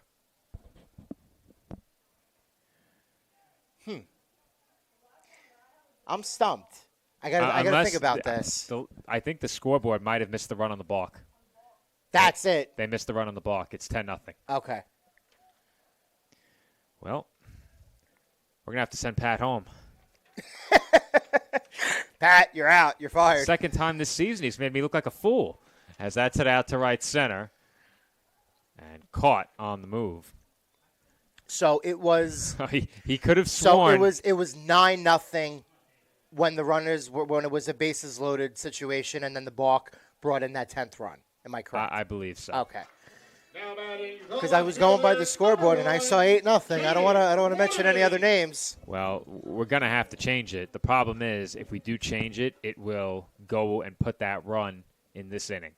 Right. I'm not sure how to go back to a prior inning and change it. Maybe Stephanie knows how to do that. Yes? No? We'd have to reset the whole game. You heard her, or did you? I did. Well, we did.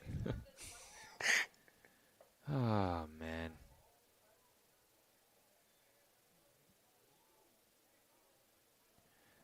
So what we'll do is not... man, what a mess. I don't know if I can manually override the score on scoreboards. Like, if I hit +1 run, I think it'll reset to 9 on the next pitch. Really? Yep. That's fouled away, 2-1. Let's see. It did not. It let us keep the 10th run. So at least our broadcast will have the right score. That's fine, even if the scoreboard here in St. George is not if that ends up mattering, I'll text the dugout. Well, I was going to say we should basically inform the coach that the scoreboard is incorrect. It is actually 10-0. Before the end of the game, make him know to who's the head coach on the other side, Chris. Oh, we lost the score. We lost the score. All right, so we're going to have to hide the scoreboard until they fix it. They're going to have to reset. Okay. So we'll do that during this break between innings. That's hit a mile high by Jaden Waterman, foul ground. Playable, though. And just outside the range of our wide shot. It is caught in foul ground, and that will do it for the Dolphins in the 4th. All right, we're all back where we're supposed to be. I'm in the commentary booth. The score is correct. It is 10-0 Dolphins. And Joe, it just was a poor set of circumstances. I left the room to help with the stats issue. As I was walking into the room next door, we had the balk. That was the 10th run. I missed it going from one room to the other. It just so happened I was in the hallway at that time. What are the chances? What are the chances? All right, though. No answers coming from the booth, and we had to go back and recreate the inning. But it is 10-0 Dolphins. If you're following on CSI Sportsnet, the score bug is correct. It's the score bird. The score bird? The score bird. The bird. Don't flip the bird, though. I won't flip the bird. If you're following on a device, on a laptop, or your mobile phone, it's 10-0. If you're here at the ballpark and you're listening to us, which is probably not the case, but we do have the accurate scoreboard here as that ball is dribbled in front of home plate. And the throw gets through Vigliotti and down the right field line. So tough play there with the runner in the way, but that's going to be a throwing error. On Ryan Kehoe, who remains in the game in the 5th inning here. But, I mean, that's a difficult play. I mean, that's not just a typical error. He's got to come off the mound, and that ball is hit perfectly between the catcher and the pitcher. So, up until this point, Kehoe hasn't really had to work too much. So, Felician has the leadoff runner here on with 1 out, as it is Brian Santana at the plate. Santana at the plate in this game is 0 for 1. First pitch in for a strike.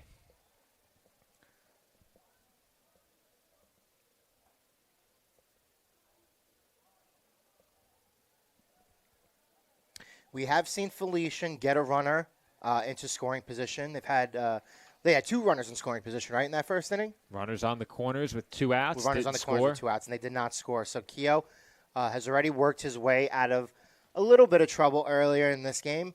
As we keep mentioning, didn't know how necessarily long that leash was going to be from the CSI coaching staff with him. It's Heroes Night. It's an important night for everybody. I think just rolling with the pitcher who looks good at the moment is the decision that they've gone to. Well, first base was unoccupied now. Did they tag the batter? It seems like he swung through the pitch. Well, if the ball was not caught, they have to complete that putout with first base unoccupied. So I'm not exactly sure if the tag was applied or what, but the batter is out. Very unusual play. Maybe the runner thought that Giovanone dropped the ball, and he didn't drop the ball. Perhaps. That's what I think. Because there was no immediate motion by the umpire to keep the runner there who was hustling down, Santana, who was running down to first base, at first base. So officially, Santana strikes out at the plate here, Matthew Skrivanik. So nice job by Keogh after that leadoff batter to get the next out. Still working very economically, Joe.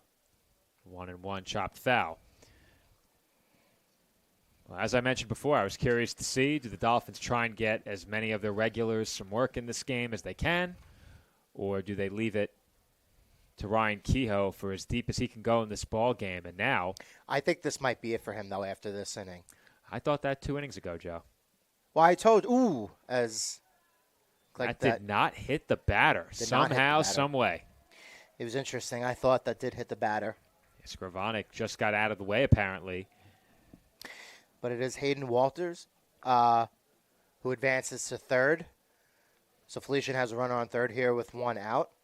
But 2 innings ago, you said that Keogh would come out of the game, and you were incorrect, which is it's something that doesn't happen very, very often. Oh, you should have led with that, as that's it out to left field. And it falls for a base hit as the first Golden Falcons run comes in. It's an RBI single for Matthew Skrivanik, and Felician now trails 10-1. But I do think this is going to be the last thing for Keogh. I think with the run allowed, that's more likely now than it was 2 minutes ago. Christian Baumann at the plate here. As you get one more look at that RBI hit. No throw to first base this time by Keogh, but he does look the runner back.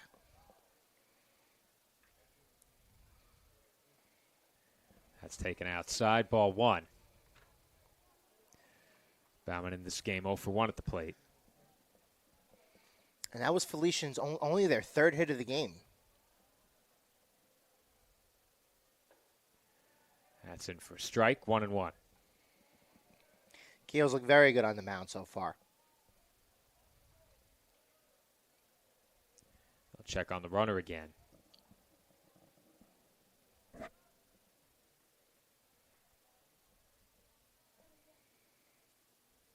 Kehoe comes set. 1-1. Misses low. 2 balls and 1 strike.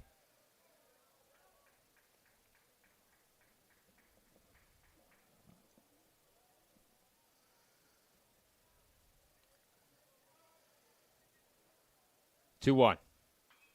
Fouled off. Another souvenir for the Richmond Terrace crowd. Still surreal to me that I was coming to baseball games here, and same as CSI now. It was 25 years ago that I attended Staten Island Yankees baseball for the first time here. A bit longer than that. I remember when Staten Island Yankees baseball was played at CSI. That's what I was about to say, is that's hit out to left, and it was caught and then dropped. Now, did he secure it? I think he did. I think it was on the transfer. That is my initial reaction. It seems like the umpires are certainly in agreement here. And we have 2 outs, Joe. All right, then. I had the cameras inverted, so I switched to the pitcher-batter after the ball was hit. I apologize for that. But as I was saying, a bit more than 25 years ago, as you were about to mention as well, Staten Island Yankees played at CSI. I was 6 years old in the concourse getting player autographs. A bit older, baseball moved here. I was in the stands getting autographs, and now I'm up in the press box calling the games. So I remember going to those games, and I vividly remember I actually went to a Staten Island Yankees start where Ching-Ming Wang was pitching for the Staten Island Yankees at the time. And now Ching-Ming Wang, we're talking literally 20 years ago now. I don't remember the exact years he played for the Yankees, but at the time they were still single A. So, I mean, it had to have been maybe sometime after 9/11, maybe 02, 03. I think it was 02, 03. Right. I think Ching-Ming Wang was 02. Right. If I recall. Do you know the first Staten Island Yankee to make it to the major leagues? Ooh. That's a great. Can we call that the? We got to call Jimmy Max. But I'm about to answer it. I was going to say the Jimmy Max trivia question. We need those on the broadcast, right? Who was it? Jason Anderson. Wow. Stolen base attempt here, and the skipped throw was on target and on time, I believe, but Rodriguez couldn't secure the ball. That was a great effort by Giovanone because that wasn't really the best pitch to handle and to transfer on the throw there, and he still made a really good attempt. Hopefully memory serves me correctly. Otherwise, I just made a fool of myself again with the trivia question. Jason Anderson, you said? Yeah, look it up for me. Okay. I'm fairly certain that's who it was. That's grounded toward the right side for another Golden Falcons base hit. Runner headed for the plate. Kehoe's throw just up the line and not in time. Seemed like he rushed that throw a little bit. I think he had another split second to kind of collect himself, and that throw wasn't really elevated at all. It kind of skipped a couple of times before it got to home plate. So just a really, really well-placed, well-hit ball there.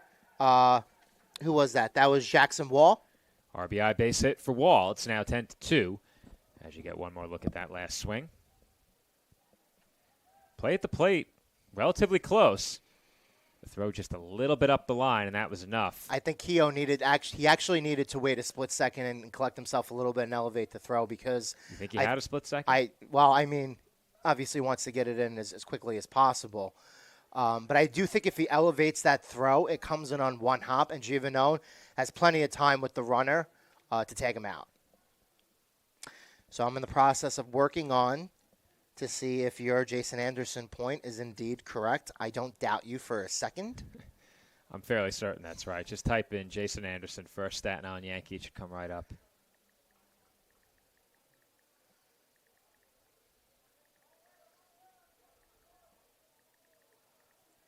He'll one down and away.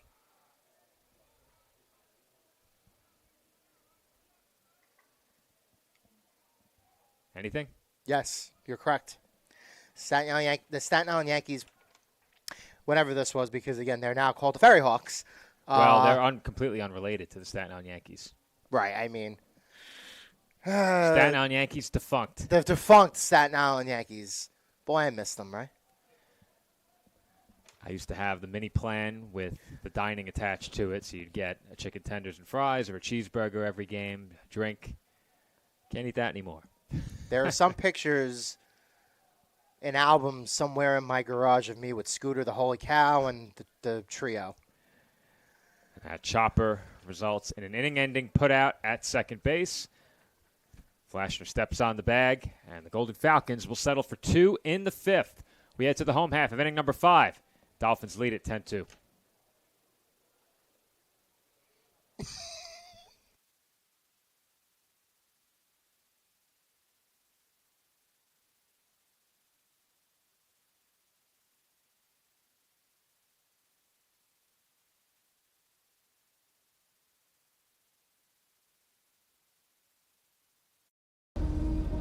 NCAA athletes don't just compete, they make history. Representing our nation with pride and excellence, they bring home the hardware. Our college campuses serve as training grounds for the next generation of stars. Catch tomorrow's Olympians and Paralympians on the NCAA Championship stage today.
And we are back here, bottom of the fifth inning here at Staten Island University Hospital Community Park. So from what we have been told here, as Flashner grounds the ball to second base, the throw just beating Flashner at first base. Very close play, but Felician gets that first out nonetheless. It was brought to our attention by the CSI dugout that the point that we made before about the score being, what the scoreboard now says is 10-2. We had it right the first time around. It should be 9-2. So we are in the process. My broadcast partner, Joe Foreman, went back to the next room. He's going to be working on that to see where we lost track of that stray run that was added. And it is Jake Giovanone who gets hit on the back there by the Golden Falcons pitcher who came into the game last inning, sophomore, number 12, Colin Kratzner. So to reset, two fast-moving at-bats here for the Dolphins to start the bottom half of the fifth inning here in St. George. Michael Flashner grounded out to second base for the first out. Jake Giovanone was just hit by a pitch and awarded first base. So the Dolphins have a runner on first with one out as Nico Rodriguez, who already has a hit and 2 RBIs in this game, comes up to the plate again. First pitch by Kratzner is a ball, count 1-0.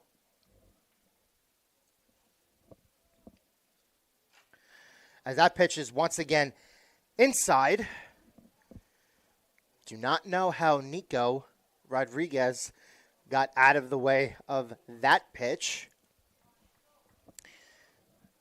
Said the same thing about Felician last inning on a pitch that was delivered by Ryan Kehoe, and it is our expectation that Ryan Kehoe probably won't come back out for the sixth inning. Pitched 5 innings for the Dolphins here. We'll get you his final stat line as the game progresses.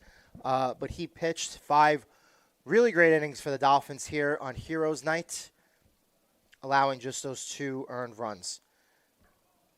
Once again, Nico Rodriguez has to ditch another ball on the inside part of the plate as he trots down to first base. So Dolphins, runners on first and second now with 1 out as Chris Palomini, who is 2 for 2 today, had that screaming double on the first pitch of the game, came back with a double to the right center field gap on a second time around as he swings through that pitch for strike 1, count 0-1. Still 1 homer away from tying history, the program record for home runs in a single season is 14. He has 13 overall this season as we continue to be on history watch with him tonight. Once again, that pitch delivered by Kratzner is inside for a ball. So the count 1-1 on Chris Palomini here. Runners on first and second for the Dolphins with one out in the bottom of the fifth. Palomini drives that to right field, and that's going to dink in front of the right fielder for a base hit. The throw from right comes up, and it is cut off. It's Giovanone who stays at third. So Giovanone's at third. Nico Rodriguez at second. Chris Palomini collects his third hit of the day, as now the bases are loaded for the other Keogh, Jack Keogh, with one out here in the fifth.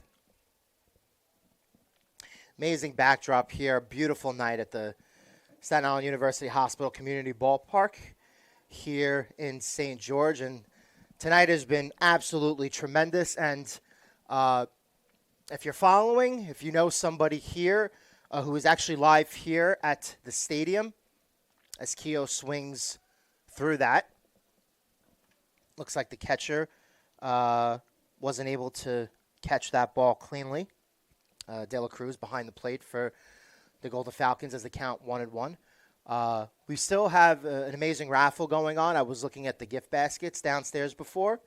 As Keogh swings and misses through that for strike two. So for anybody who's listening or watching at home, have a nice crowd here that kind of filled in as the game, just after the game started and in the early innings. So if you know somebody here, please tell them, take advantage of the raffle. We have excellent prizes downstairs as Keogh goes down swinging for the second out of the inning. As a Yankees fan, I saw a Lou Piniella jersey down there. Number 22. Saw a couple of other AJ jerseys. Vigliotti. Really, really nice jerseys. So a great an assortment of gift baskets to win on a terrific night outside and a terrific night here, Heroes Night. AJ Vigliotti stepping to the plate with two outs, runners, bases full of runners for the Dolphins here as once again, as I mentioned at the top of the inning, the score is actually 9-2. We are working on that. My broadcast partner, Joe Foreman, is in the other room. We are working on getting that corrected everywhere as Vigliotti sends that deep to center field. Back, and it is gone! Grand slam for A.J. Vigliotti to the deepest part of the ballpark, and CSI once again, with the 9-2 score, we add 4 to that. It is now 13-2. As Joe and I mentioned earlier in this game, Chris Palomini, AJ Vigliotti, JJ Hunter, they are the three batters in this Dolphins lineup who have the ability on any given swing to be able to drive that ball over the wall to any part of the ballpark. It was Vigliotti who had a couple of really good cuts earlier in this game. Really gets into one there. And, I didn't want to say it was a no-brainer, but what a swing on that. And Dolphins really showing out here at Heroes Night so far, clearing the bases there. We have a 13-2 game now. So, once again, the scoreboard that we usually have on the broadcast is currently not visible. Because we're currently getting that rectified. The scoreboard here at the stadium still reads 14-2, but again, it is a 13-2 game.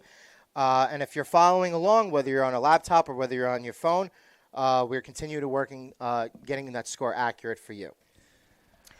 So the reset here, Joe, with a little bit of a sigh here, as J.J. Hunter is at the plate. Count is now 1-2 as that pitch goes over the outer portion of the plate. Joe, did you like my call for Vigliotti?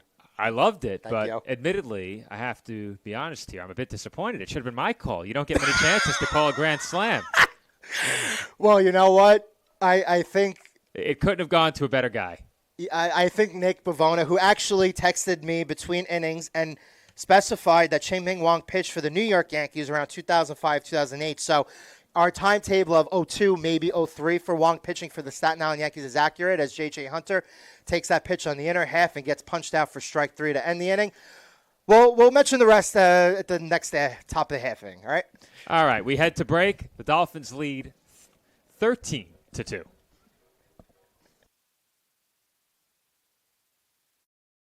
That's a timeout on betting. It completely changed the game, and you didn't even notice.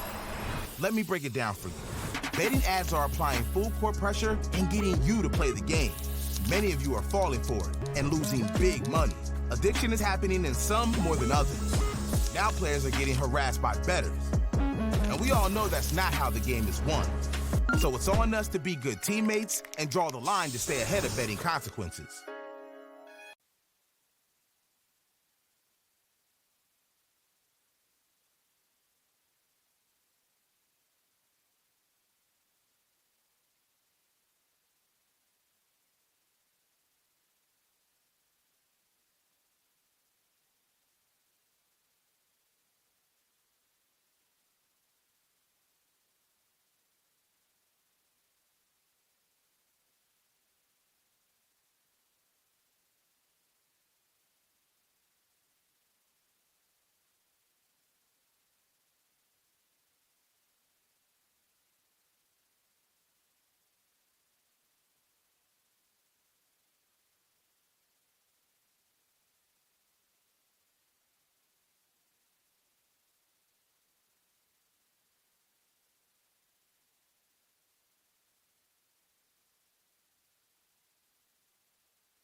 And we are back here for the road half of the top of the sixth inning.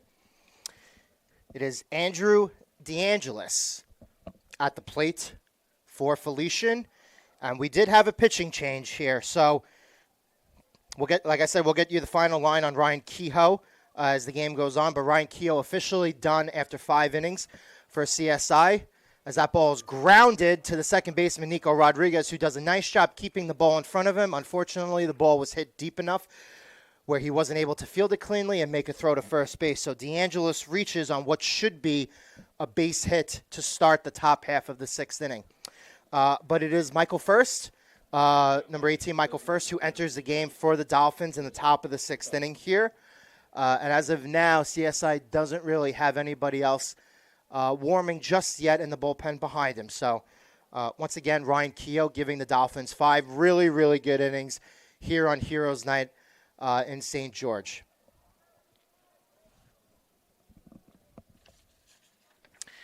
And that pitch is in there for a called strike. So the count 0-1 to Chris Corchado. First throws to Vigliotti at first base.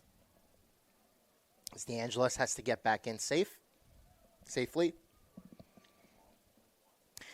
But if you're just joining us, one last time. And it is first throwing once again to Vigliotti at first base, and he does successfully pick off Andrew DeAngelis this time around. So Felician, who's been active on the base paths in this game. They've stolen a couple of bases going from first to second. They have stolen a base going from second to third. It was Ryan Kehoe continuously checking on runners at first base throughout those 5 innings he was in the game. And on second throw attempt to first base, successfully picks off Andrew DeAngelis there for the first out here for the Dolphins in the top of the 6th inning. And that ball is chopped high to Nico Rodriguez, who fields the hop, quickly fires to first, and he gets the runner down at first base for the second out of the inning. The first baseman, number 47, Anthony Lamar. So Anthony Lamar will be the batter for the Golden Falcons here with 2 outs. So the point that I was going to make for the last time, for anybody who's following the game, the actual score here is 13-2. The scoreboard here in St. George has it accurately. We do not have the score, Bert, on the we don't have the graphic on the screen for anybody who is following or watching from home. And the CSI Dolphins live scoring app hopefully should be fixed here sometime relatively soon, as my broadcast partner, Joe Foreman, remains in the other room assisting our colleague and fellow CSI employee, Stephanie, with that issue. So the count is 1-2 to Anthony Lamar. Michael First, who did allow a runner to first base, looks to get out of the inning here as that ball a little low and inside, and the count levels off at 2-2.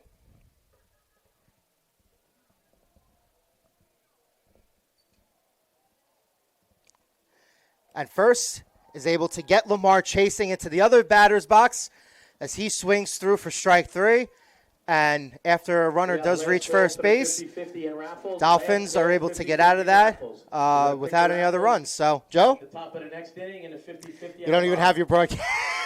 You don't have the headphones on. You were throwing it to break, Joe. And well, now I'm going to throw it into break. How am I doing so I'm far? going to throw it to break All right, now. you can throw it into break. As they were doing last call for the 50-50s, the speaker system is set up so that anything that comes over PA drops right on top of us through a speaker in the ceiling. So it's a bit loud in here. It is a bit loud. We head to break, going to the bottom of the 6th.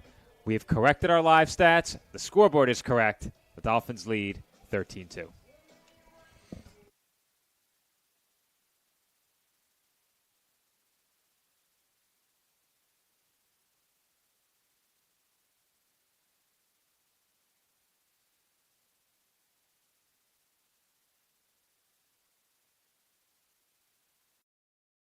Hobra, a taco joint, Staten Island, where we're proud to have shared our family-first spirit with people from throughout New York City and the world. With indoor dining available both at the bar and on the floor. Or step outside for additional seating and an outdoor bar. Serving beer that's crisp, ice cold, and worthy of a day at the beach. Cocktails that explode with flavor. And great food made with the freshest and healthiest ingredients available. Events feature food and drink specials, live music, and the best of Staten Island nightlife. Your CSI Student ID saves you 10% on your dine-in order at Hobra. Visit us at 412 Forest Avenue, Staten Island.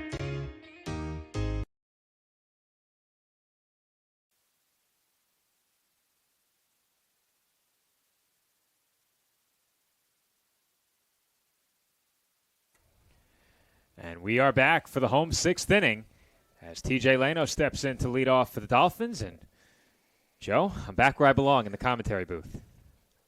Yes, you are, Joe. Yes, you are. As that ball is hit not a mile high, but it popped up on the infield.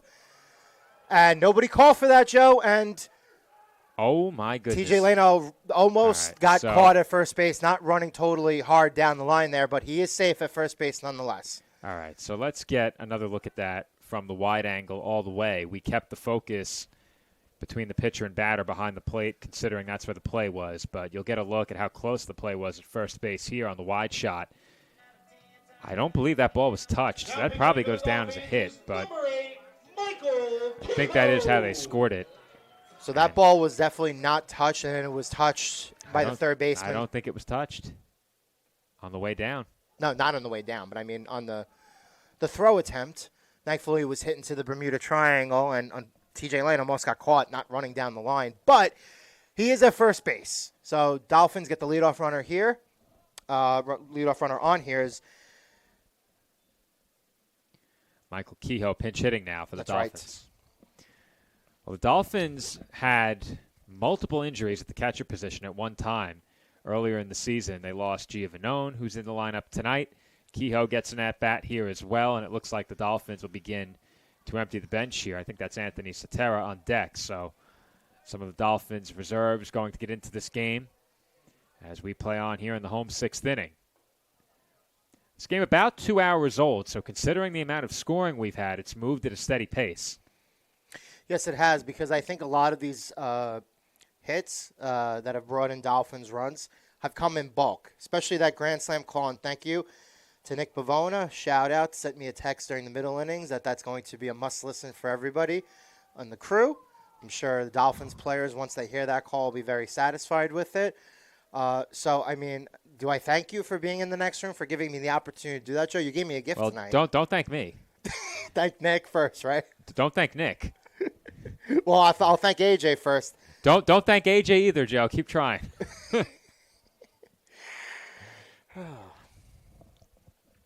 What a beautiful night out for a game, huh?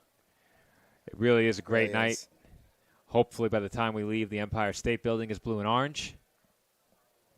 The Knicks have a 10-point lead at the end of 3 in Detroit as Michael Kehoe swings and misses for strike 3. Kehoe laid on a couple of those pitches there. So, as Joe alluded to, Coach Morrow emptying the bench here. Number 11, Anthony Sotera. As Anthony Sotera gets an at-bat here. It'll be very interesting to see if Sotera stays in the game and comes in at shortstop for Michael Flashner here. That pitch taken high and outside, ball 1. So you are correct, Joe. It seems like everything is now square across the stadium scoreboard, our live app, and the graphic on our scoreboard matches the stadium no matter what. Oh, it does. That is how that works. This Okay. matches the stadium no matter what. Okay. The live stats are a completely separate entity. Okay. So it's only 2 entities we're working with. Yes. Okay. Thank you for clarifying that for me. Still Anytime. learning the ins and outs of the engineering portion of the CSI Sportsnet stuff, something I don't do nearly enough that we're going to try to work me into. In the final portion of this season and heading into next year. Well, we make the big move to Flow next year as that's grounded through the left side for a base hit by Anthony Sotera. Leno moves up to second, and the Dolphins have 2 on here in the home 6th inning. So it will be Jake Giovanone getting another at-bat here. Now batting the catcher, number 12, Jake Giovanone. Was hit by a pitch his last plate appearance.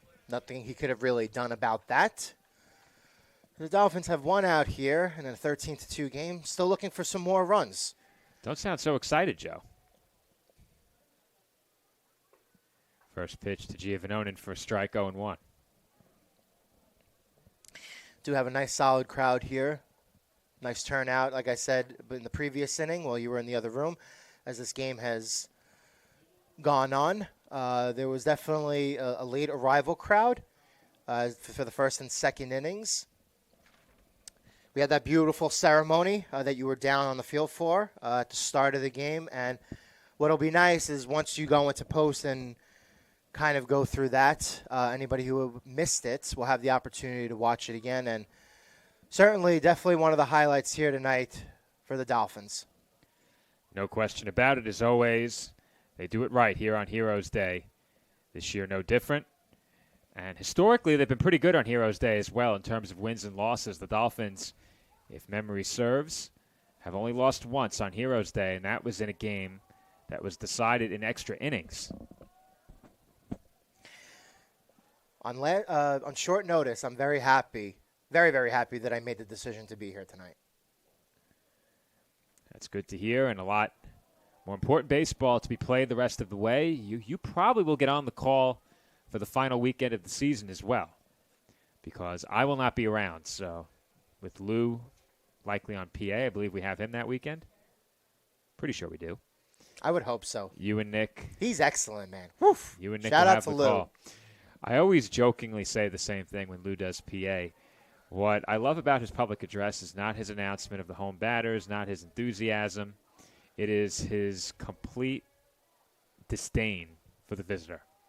He is the most monotone, disgusted announcer when it comes to welcoming the visitors, and I find it comical every time. He speaks with that low, monotone voice, too, just like that, as Jake Giovanone works a walk.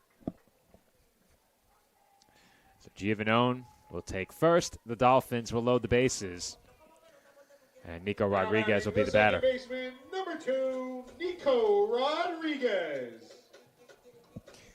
Nico Rodriguez. Lou's still bringing it here in the 6th inning. So Well, we have a ways to go. Still got a third of the game to get through. I have to admit, when I went into the room next door and I took a look at the scoring as Rodriguez swings and misses, I looked down at the computer and up at the scoreboard. I'm like, we're only in the 6th inning? Yeah. But again, it's only 20 after 9, so, depending on your perspective. I don't live on Dolphins have scored a bunch Staten of Island, runs. Joe. I have a drive home. It's true. There's a swing and a miss by Rodriguez, 0-2. Can I ask you a question? What was the particular bug that caused the phantom run? Take a guess. So what scored, I think the first question you asked to figure that out, is what brought home the 9th run? Balk. The balk. The balk was entered twice. Okay. I came up with an ingenious fix because we had two options. Count 1 and 2 here on Rodriguez. Fill you in after this next pitch. High and outside, ball 2. We had two options. We either deleted every play from the end of the file and rescored, and there were some big plays in there. Right. Or we found out a way to replace that play. We took option 2. We were able to find a way to replace it. Now, I had to go to the Stat Crew cheat sheet. Yes, we are still using Stat Crew in 2025. Long discontinued now, over 2 years. But to get the play replaced without impacting the box score, I dropped an NA on both base runners, which just means no advance. Right. There's a chopper foul down the third base line. But that's how we were able to get that play scored without having to rescore the whole game. So there was a workaround. Ingenious, if I say so myself. Of all the people that I knew, I think you have the highest IQ. I appreciate that. Full count to Nico Rodriguez. Chris Palomini on the on-deck circle. There's a chopper foul. Well, directed towards Palomini. You know how much you and I enjoy taking those IQ tests on the road to Saturday night's main event back in December. You and Pat, identical scores. That's right. The question is, when does Nick take it? I don't think he's ever going to take Your it. co-host. I don't think he's ever going to take it. That's a challenge. You know I'm right, once again. I know he was watching as Rodriguez swings and misses at the 3-2 pitch for strike 3. Well, Joe, if there was ever a chance for me to call a grand slam, I think it might be right now. Can you imagine? 2-in-1 game? Can you imagine us calling grand slams in the same game? Well, before the Dolphins have an opportunity for their second grand slam of the night, I'm going to let you know that if they do hit one, I don't expect to hear your voice until Palomini has stepped on home plate. I will give you that courtesy. All right. Pitching change for the Golden Falcons. Dolphins have the bases loaded in the home 6th. We'll be right back as Chris Palomini gets set to step into the box.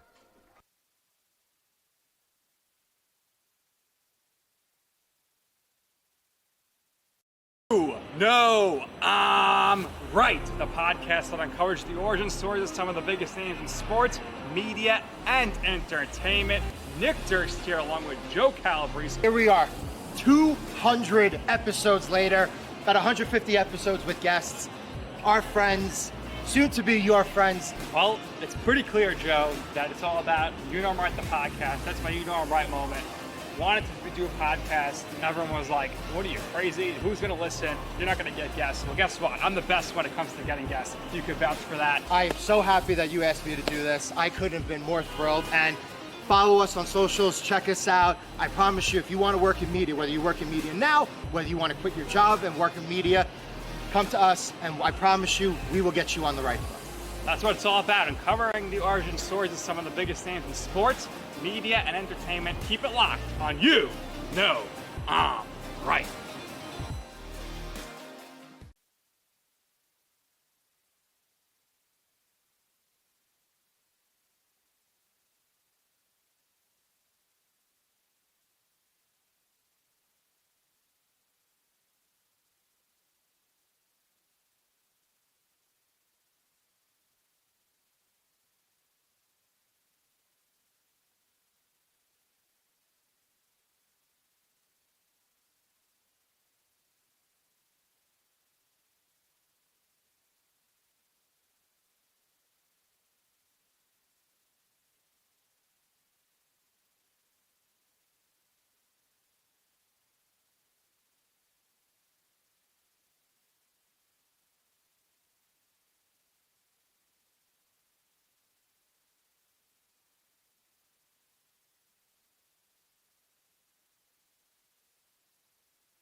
And we are back here, and unfortunately, my broadcast partner.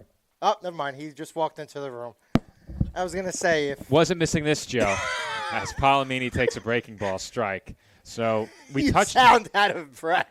I had to quickly make my way back. Oh, boy. Count Owen wants a Palomini here. His history is still in sight. And he was swinging for it right there. Swinging for it.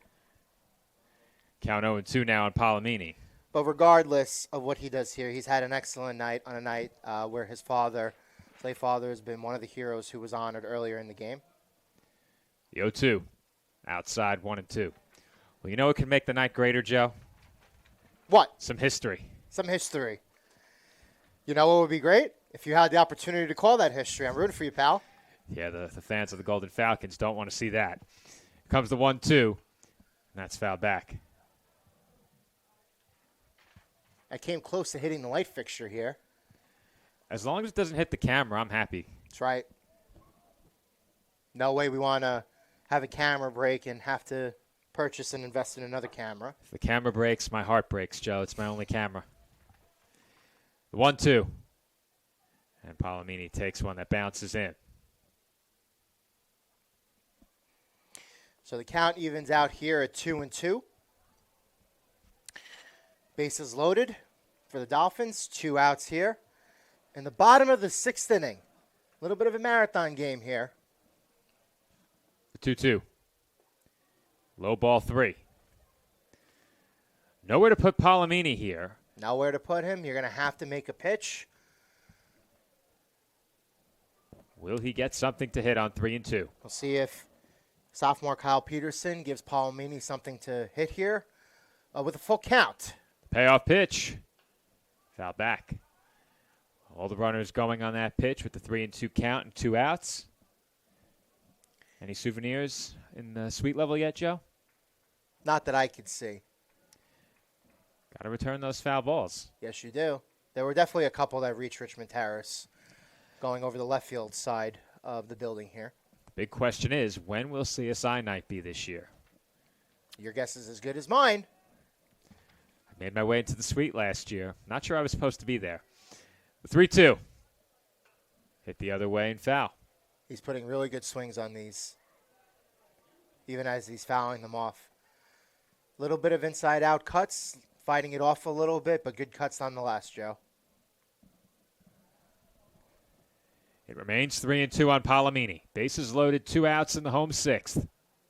Pitch. Hitting the air out to right. Ranging toward the line. And barely making the catch on the move was the new right fielder. And we did have some changes. It is Andrew DeAngelis now in right field for the Golden Falcons making that play. And the Dolphins are held scoreless in the 6th. We head to the 7th. Dolphins lead 13-2.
First pitch of the 7th inning. Misses for ball 1. Hayden Walters at the plate. And we will see how many of the starters for these two teams remain in the game as we move forward here. Dolphins are ready, making a couple of changes in that last half inning. As that one's fouled straight back. Count 1-2 now on Walters. Walters 1 for 2 at the plate in this game as the changes come rolling in.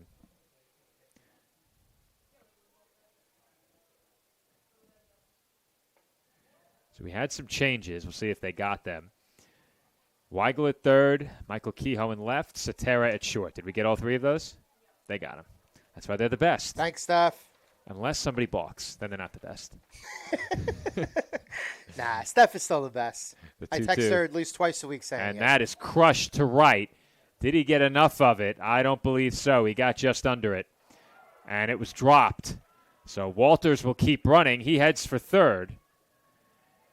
And I do believe that was off the glove, Joe. I believe that should be an error, and I mean he lost that in the lights, and that's understandable. But Well, if he lost it in the lights and didn't touch it, it's a hit. I believe that did hit the glove. I thought it hit the glove. It definitely did. Thank you, says Lou. Lewis. All right, Joe, you can raise your voice, but the audience doesn't need you to raise your voice. You got that very useful mute button there. So the Golden Falcons get the leadoff man on third, and Walters just missed a home run. That one off the glove of the right fielder Kehoe, just shy of the warning track as that's fouled back. That's a souvenir to the outlet. Brian Santana remains in the game for Felician. He's at the plate here. Santana 0 for 2. Joe, the Knicks just can't help themselves. They got to make it interesting as that's fouled back. They're in the midst of a late game collapse. What is their lead right now? 3. Wow. It was just 11. And they were up 13 at the half, you said before. As a Knicks season ticket holder, an avid Knicks fan who has watched maybe 3 games all season, I'm still very invested. As that's in for a called strike 3. Santana goes down looking on 3 pitches, and Michael First has out number 1. Now batting the shortstop number 13, Matthew Scrivanik. Matthew Scrivanik will be the batter. Comes to the plate here, 1 for 2.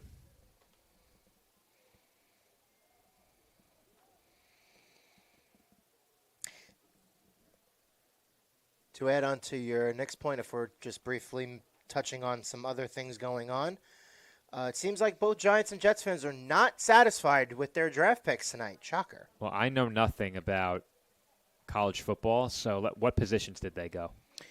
The Giants took Abdul Carter, and the Jets went with an offensive lineman. It was a boring pick, but a pick that they needed to make nonetheless. I mean, the Jets, watching them last season, desperately needed offensive linemen as that's fouled back.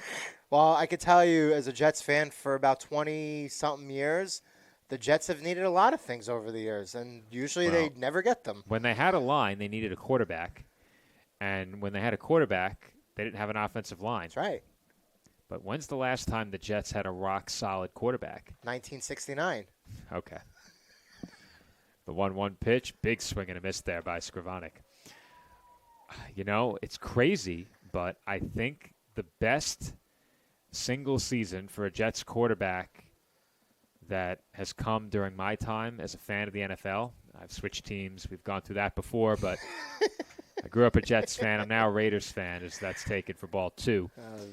But I think the best season by a Jets quarterback, and this is when I was very young, it had to have been one of Chad Pennington's seasons. It had to have been. Chad Pennington was an excellent player. He had limitations with his shoulder just because of the injury. But he had the smarts and the IQ to play quarterback. And he's one of those rare people whose IQ can come close to matching yours. What college did he go to? Marshall. He played with Randy Moss at Marshall. The Jets had a really good 2000 draft class. It was John Abraham. It was Anthony Beck. It was Chad Pennington. And I believe there's one more player. I think it was Sean Ellis mixed in between. But if we're just talking Jets quarterbacks, Ken O'Brien, Testaverde, Pennington, Fitzpatrick for that one fluky Well, year. Aaron Rodgers was a solid player last year coming off the injury. Problem is it's just everything else didn't really materialize and come together. The offensive line didn't materialize. That's right. But, I mean, the lineman pick is something that they needed. We'll see how the Abdul Carter pick pans out for the Giants in time. But So as someone who knows nothing about college football, who's Abdul Carter? he played for Penn State. That does not help me in the slightest. Defensive side of the ball. There you go. Yeah. That's fouled away. The best Giants teams always have 3 or 4 really good rotational pass rushers. And the best of the bunch always have a Lawrence Taylor type, a Strahan type, right? A Justin Tuck, an O.C. Manure, right? You can go on down the line. So, remains to be seen. I think a lot of people expect home runs on draft night, and most teams hit singles. There's a pop-up on the infield. That's a mile high. These can get tough here at this facility, but the catch was made by Rodriguez. Now, after I said Chad Pennington, I was going to say next, the best season by a Jets quarterback that I remember is one that one of our colleagues, Nick Bavona, referenced to me just now via text, the Brett Favre 2008 season. Yep. I would say that's probably the best 11-game stretch I've seen from a Jets quarterback. But unfortunately, the wheels fell off at the end of the season. I think the most miserable Jets game that I've ever been to, and I've been to a bunch of game really miserable games. No, it wasn't even the last game of the year. It was a game during the regular season. At that time, Jay Cutler was the quarterback of the Broncos. And it was basically the first game after Favre's injury kind of started showing itself. And at that time, I believe they were 8-3. So with that loss, it made them 8-4. And from that point on, the wheels just totally fell off of that team. And if Favre really stays healthy, I mean, if he stayed healthy, that team was headed deep into the playoffs. Absolutely. I mean, that was the season that Brady got hurt, and Matt Castle was starting at quarterback for the Patriots, and they went 11-5 and had a better record than the Jets anyway. That is embarrassing. As that ball was hit, just still on the infield, and it is Satara who came into the game, making the play at short for the third and final out at the top of the 7th inning. Joe. Christian Baumann retired to end the inning, and the Golden Falcons, after getting a leadoff base runner to third, do not score. We head to the home 7th. Dolphins lead 13-2.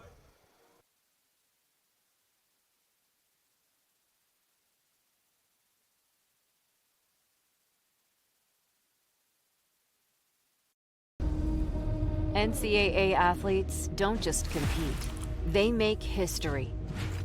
Representing our nation with pride and excellence, they bring home the hardware.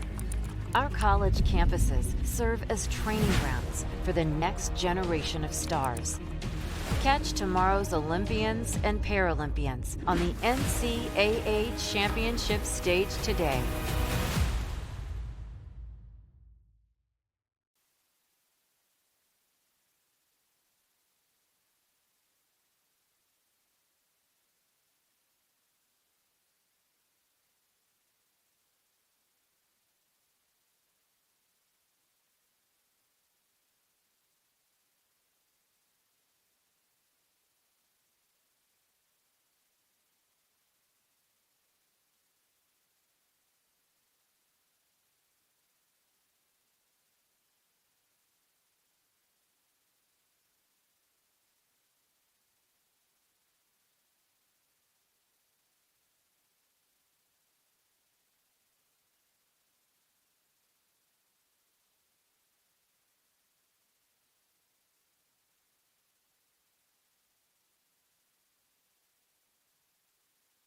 Jack Kehoe leads off for the Dolphins in the home 7th inning.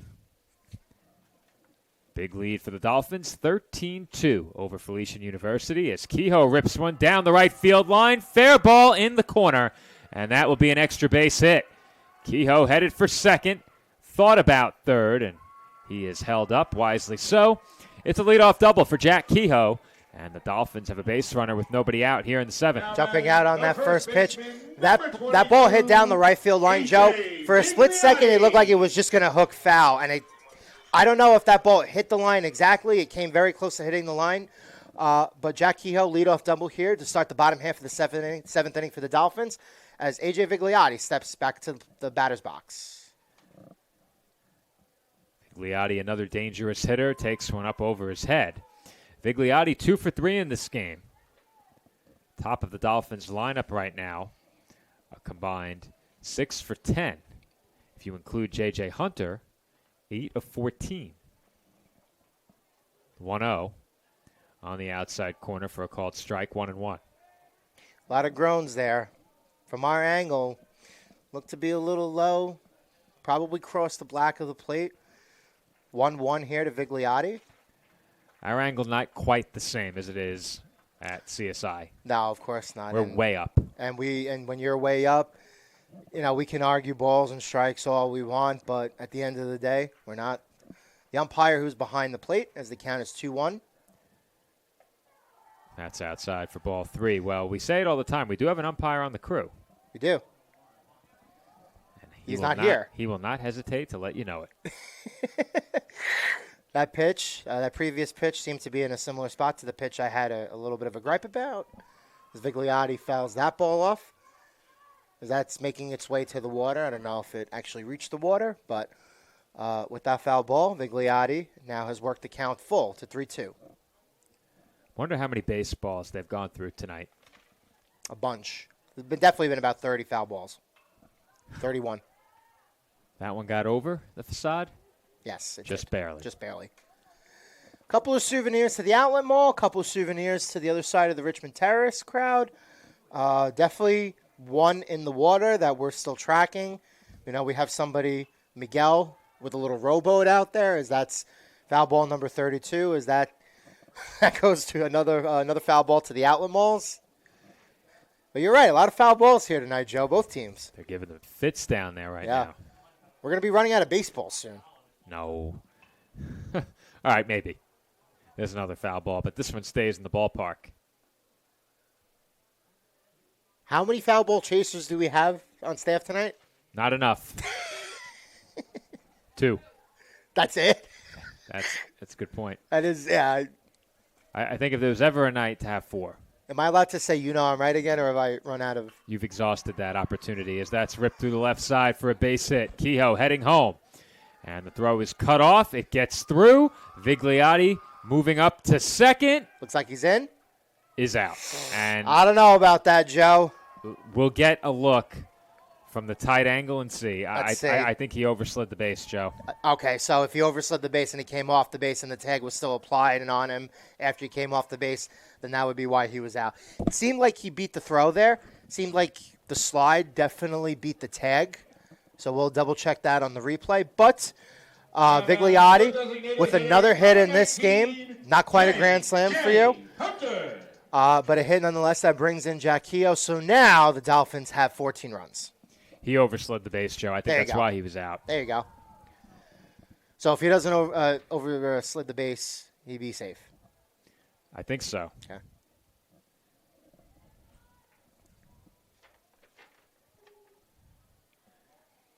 One-zero count here on J.J. Hunter, who hits one high in the air on the infield. Who's going to get it? And it's going to be first baseman coming over to make the catch. That is Lamar.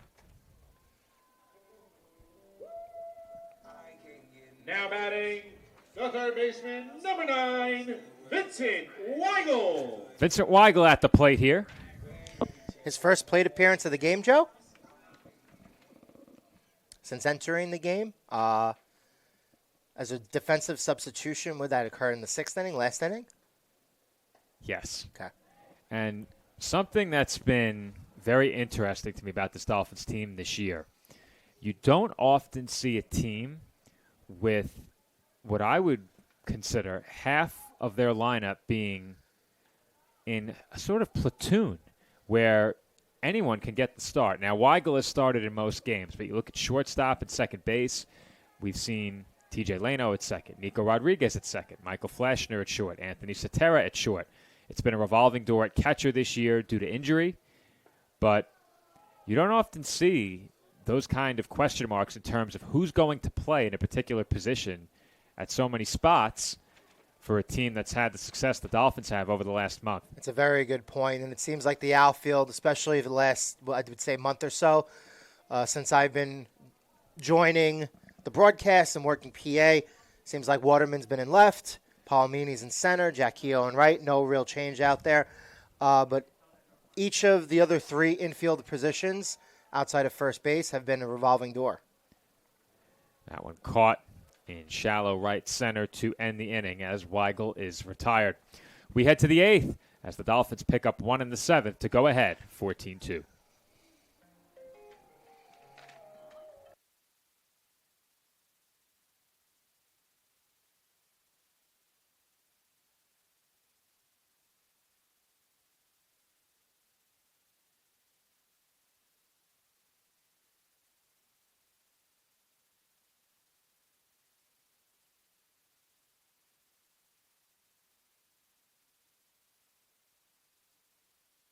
Campuses nationwide, the NCAA is making transformative changes for student athletes.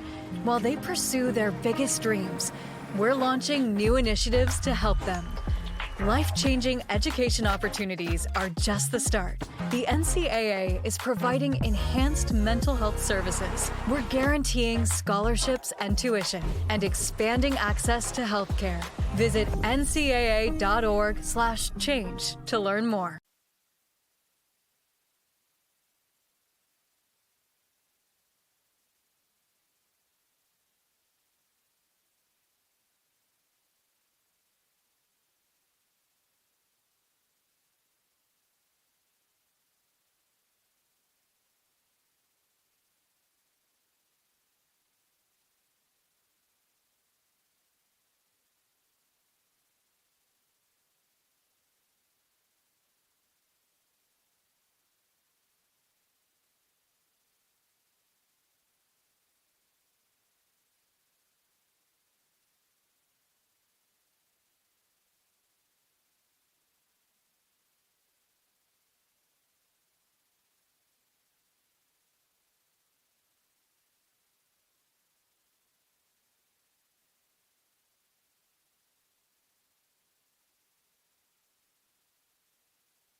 Eighth inning from SIUH Community Park. Joe Foreman on the call alongside Joe Calabrese. Dolphins lead 14-2. And Joe, this very well may be my final baseball broadcast of the season. Say it ain't so, Joe. Well, I will be at the ECC Softball Championship on May 2nd and 3rd. Now, weather permitting, as in weather allowing for those games to go on as scheduled, I was supposed to be on a flight to St. Louis on Sunday to catch the Mets and the Cardinals. My family is down there taking in that game, but I have to wait and see if weather allows them to get in all 3 days of the ECC Championship, as that's grounded to third, throw to first just in time. And Jackson Wall is retired for the first out of the 8th inning. Alex Martinez on the mound for the Dolphins. Mike Cunningham, the new first baseman. Not to be confused with Cade Cunningham, who has been a menace against the Knicks tonight. All right, Joe. All right, that's at the last mention of the Knicks.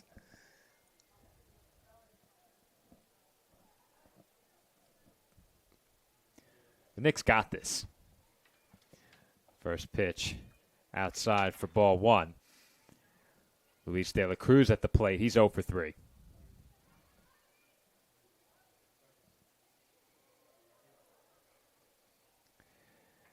All right, Joe, I think the Knicks have locked it down. That will do it. Barring a late foul, the Knicks have won 116-110. There we go. Turn that Empire State Building blue and orange. Can we turn it Dolphin blue? That would be nice. Pending that the Dolphins hold on. Why is the spire on One World Trade Felician green? That's a good question. Gross oversight. What are they doing? That's it out to right. Toward the line, and a fair ball. It rolls into the corner. Play at second base, and the runner is in safely as De La Cruz has a one-out double. That was interesting because in the last inning we saw Vigliotti come off the base, which is why he was called out. That throw made it interesting. Almost a similar circumstance. Yeah. Joe, it's not over. The Knicks haven't won. They turned the ball over and gave up a 3. Oh, my God. It's a 3-point game. You can't be doing this to me. The Knicks are doing this to me. I'm the season ticket holder. De La Cruz on second with 1 out here in the 8th.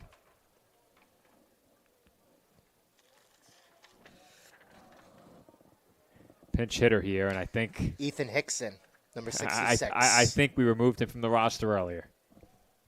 Hopefully not. We didn't. All right. Thank God for little things. Well, they only had 52 players on their roster, Joe. Only 52 We had to players. get it down to 40. Right. Hard decisions have to be made, and you don't really have time to convene with the coach beforehand to say, hey, listen, unfortunately, based on the software that we have, we can only put 40 players on the roster. What is it initially as the game starts, and then you can You cannot score the game with more than 40. Right. As that's swung on and missed now, 1 and 2. And obviously 40 players aren't going to appear in a game, so there's some wiggle room to adjust the roster on the fly as you go. And so I'm learning these things. There's a reason they don't call it the 52-man roster, Joe. It's the right. 40-man roster. That's right. The NFL is how many? 53? I think they've expanded since. Whenever they bargain new contracts with the players' union, they, of course, like for the roster to expand. MLB still at 25? Well, now they're at 26. And that's even if it's not a doubleheader? I don't know the doubleheader rules per se. I thought the doubleheader was the 26th man. Unless they expanded all rosters to 26. I don't mind the expanded MLB rosters. I'm fine with 26, 27-man rosters, but I don't think it should go beyond that. Because at that point, now you're looking at a situation where, you know, the way that starters are used now is not the way that starters used to be used, right? We're looking towards homogenous pitching staffs and kind of the ways that the Tampa Rays and the LA Dodgers have started to do things, even though, again, they carry incredibly talented, top of the line pitchers. So I'm not all too crazy about any of that. 2-2. Misses for ball 3. Well, Joe, the Knicks need one free throw to win this game. They're up 3 with 4 seconds left, and they got the free throw. So now I can confidently say it's time to turn the Empire State Building blue and orange. I can confidently say that Alex Martinez has a 3-2 count, and he delivers strike 3. Swing and a miss. Hickson goes down, swinging 2 away in the inning. Now batting the designated hitter number 46, Chris Corchado. Designated hitter Chris Corchado will be the batter. Felician still with a runner in scoring position. 2 outs in the inning now. They're looking to avoid stranding De La Cruz at second. First pitch. Outside for ball 1. Really nice job overall by CSI pitchers all night. I think there have only been, 4 times in the game total, Joe, that Felician have had runners in scoring position? Maybe 5? The opportunities have been few and far between, but there have been some, and they just haven't converted more often than not. I mean, we still have 4 outs to go here for the Dolphins, so, let's not count all the chickens before they hatch. But, I mean, once again, kudos, especially to Keogh for those first 5 innings. Even though he gave up those 2 runs, I mean, those 2 runs at that point of the game, the Dolphins already had a big lead as that ball is fouled off once again to Richmond Terrace. So they get their 3rd or 4th souvenir of the game as the count is 2-1. But again, just a nice job by the CSI pitchers overall tonight. I can't think of anything more infuriating than driving down Richmond Terrace and getting a souvenir in the form of a foul ball off my car. Well, I know there are a lot of cars parked there. I don't know if that's the way it is at night. I don't know if you could hit a parked car unless you had an arc on the ball. But at that angle and that arc, it's certainly possible. Count now 3-1.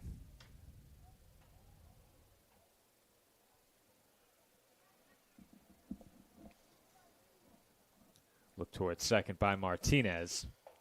And that's taken high for ball 4. So going back to a point we made earlier, Joe, the Dolphins are looking to get all of their regular starters innings in this game. They got Kehoe some innings. They got first couple of innings, and now Martinez. The question is, do they look to go to the bullpen one final time for the ninth? That'll be an interesting decision. And if so, who comes in? Right. I did mention it before as well. There was the possibility that the Dolphins' schedule might be down to the final 4 games. If that is indeed the case, then they don't have any more innings to go around in game action until their conference finale against Deauville the weekend of May 3rd, 4th, 5th, or 2nd, 3rd, 4th. Well, will be the weekend where you won't be able to be here. So we're going to have to figure out how to piece all of that together. You're not even the glue that makes – I mean, you're just the foundation. Now, without Joe involved. I'm the CFO. You're Foreman Osborne, baby. Chief Foreman Osborne. Our Felician viewers now perplexed. What's a Foreman Osborne? A very clever wordplay. The 2-2, or make it the 0-2 with 2 outs, is taken down and away.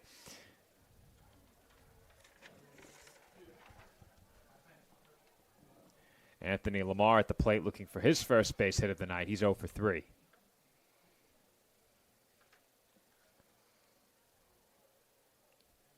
The 1-2. Just missed. Looked a little low to me. Umpire, who's actually behind home plate, concurs. And the count evens off at 2-2. Joe, this game is not over yet. It's a 2-point game with 1 second left. It's over. Okay, Lou has informed me the game is over. Thank you, Lou. What would we do without you, Lou? Who goes there in the press box?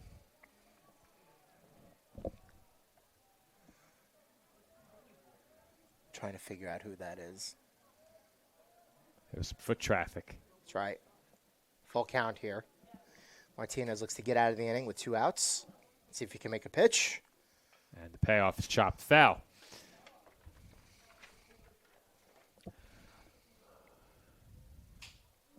The battle continues. Martinez going back and forth here with Lamar. Perhaps Joe Stradamus striking again. I mistakenly said 2-2 before. We got there eventually.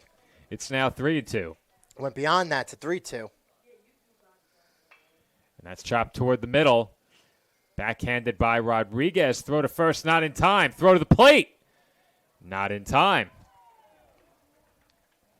So the run does come into score. That'll be the 3rd run here for the Golden Falcons. Nothing really Nico Rodriguez could do about that. Hit well placed right up the middle. Slow enough where he was able to field that pretty cleanly. And I think he made a really good, honest effort to try to get the runner at first. Again, he was just way too deep and the ball was hit too slow. Wasn't able to do anything about that. Good job by Vigliotti there at first base to turn around and try to attempt to get the runner at home, Joe. That's hit in the air out to left toward the line. It could be trouble, and that will fall for a base hit. It bounces into the Dolphins' bullpen. 1 run is in to score. And that will be all the Golden Falcons get on that last swing. However, Felician now within 10. It's 14-4 following an RBI double by Hayden Walters. Nothing you can really do about that either, Joe.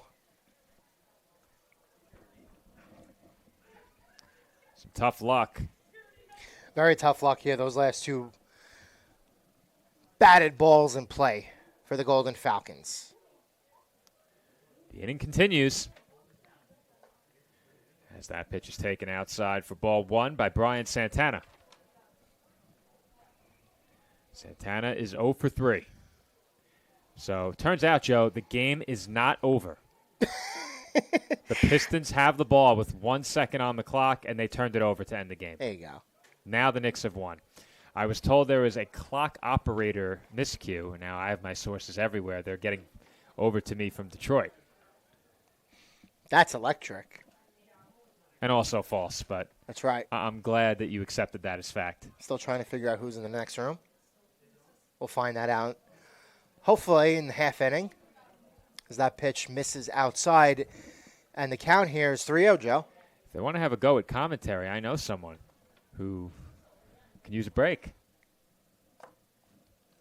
It's 3-0.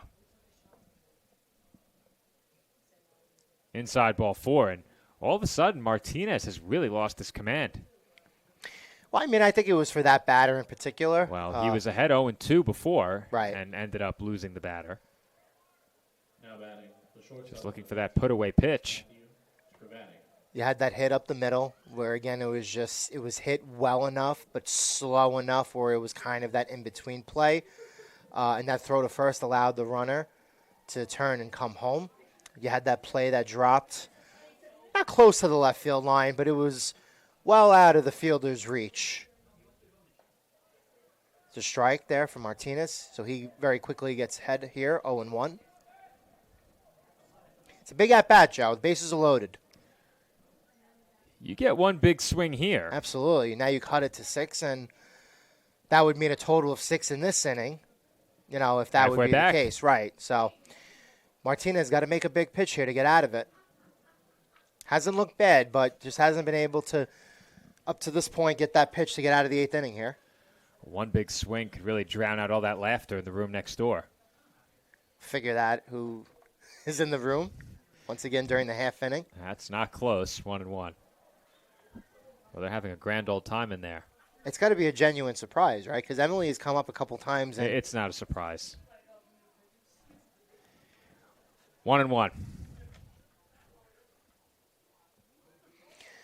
Nick's official, thankfully.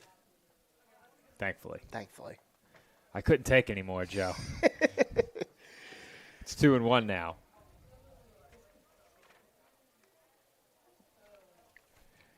Matthew Scrivonic at the plate in this game is 1 for 3.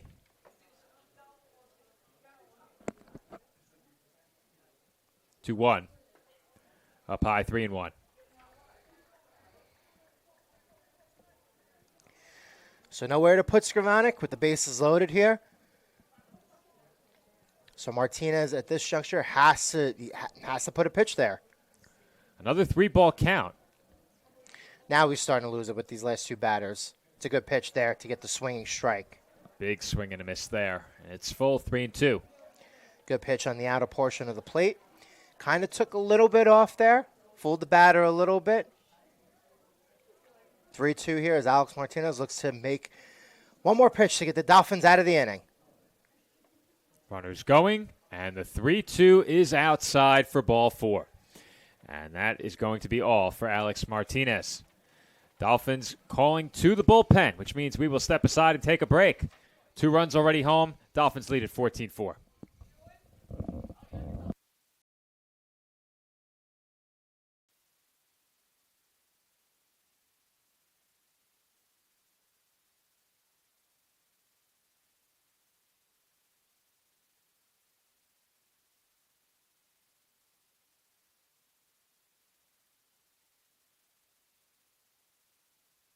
Kettle Black on Staten Island, a top 5 wing joint in America by Food and Wine magazine.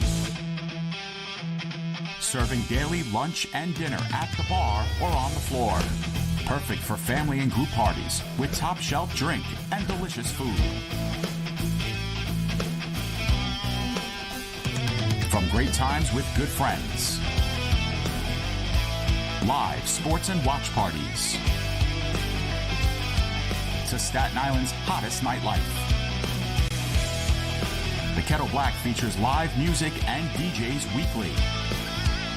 The Kettle Black features daily and nightly food and drink specials.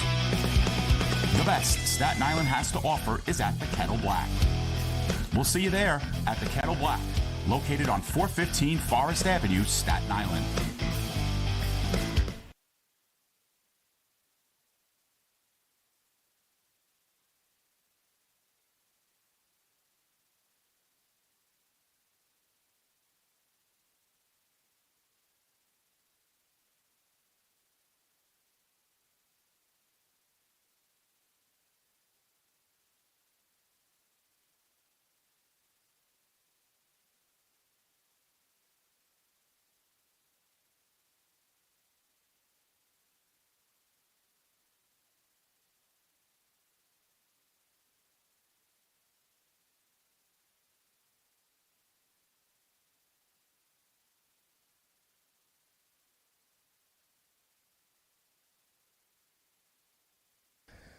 All right, we are back.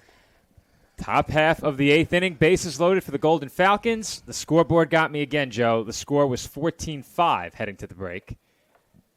Ryan Fiore in for the Dolphins here. Is that first pitch to Bauman is outside for ball 1.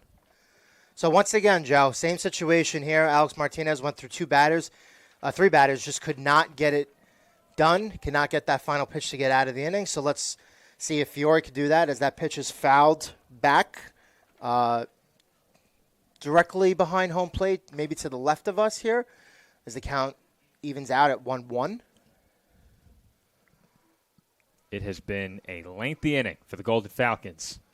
They've done a very good job of just doing little things to chip away.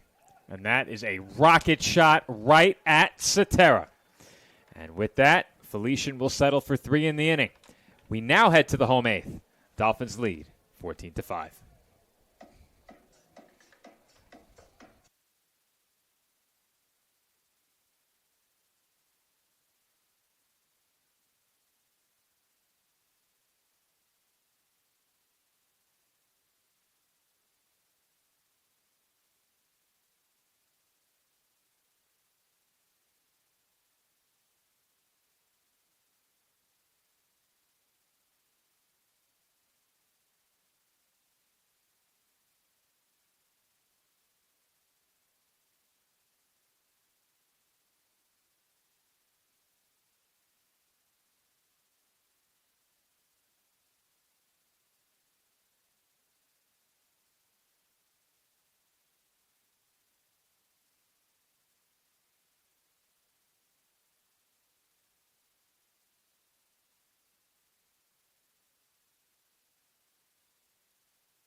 Michael Kehoe leads off for the Dolphins in the home 8th inning.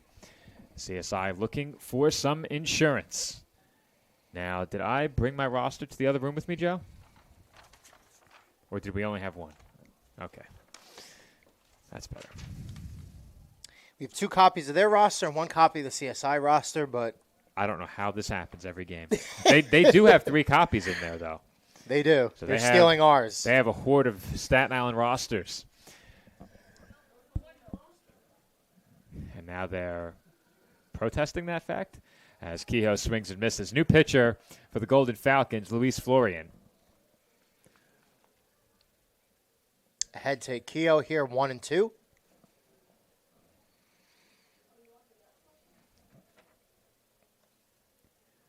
One, two. Half swing, and he did not go. Well, on a night that's already getting late with a score like this, a lot of the time the base umpires will bring you up on that swing. Well, I made this point on the last broadcast with Bavona in the second half of that doubleheader on Saturday, as Florian delivers the pitch to Kehoe. So he definitely went there for strike 3. Very, very obvious. But when you have on that 50-50 play, usually what you should do is always look at the wrists. If the wrists break, chances are that the batter offered, and you can call that a strike. Are you sure you're not the umpire? This is the last time I'm going to say this because I mentioned it on Saturday, and I don't want to sound like a broken record, and that was pretty iffy, so I was the perfect instance to bring it back up. First pitch taken outside. At the plate for the Dolphins, Anthony Cetera. Second at bat of the game for Anthony. He's 1 for 1. Cetera had that screamer hit right at him to end the top half of the 8th inning. Bit off balance on that swing. Count even at 1. Seems like Florian has used the outer half of the plate here to his advantage on these first 6 or 7 pitches. See if he continues as the catcher sets up outside. That skied foul toward the Felician dugout and caught outside the range of either camera. A nice sliding catch there in foul territory by Lamar. Yeah, the cameras didn't pick that up, but doing a good job of staying out of the catcher's way. Very smooth sliding catch there by Lamar. Something else that I'd like to mention as well before the night's over. Obviously, we've spoken about how great it is calling games here, but our facility, as they're calling you Grand Slam Cows in the group chat now. That's amazing. That must be from Nick Durst, that is, because I don't think you got that, did you? I mean, That's got to be from Nick Durst. I have no contacts on my I'm not MacBook. even in that group chat. That's terrible. It's not a group chat. This is my CSI-issued MacBook. Oh. As that's hitting the air out to shallow center. 3 Golden Falcons converging, and it is the center fielder who makes the catch to end the inning. Dolphins go down 1-2-3 in the home 8th. We head to the 9th. Staten Island leads 14-5.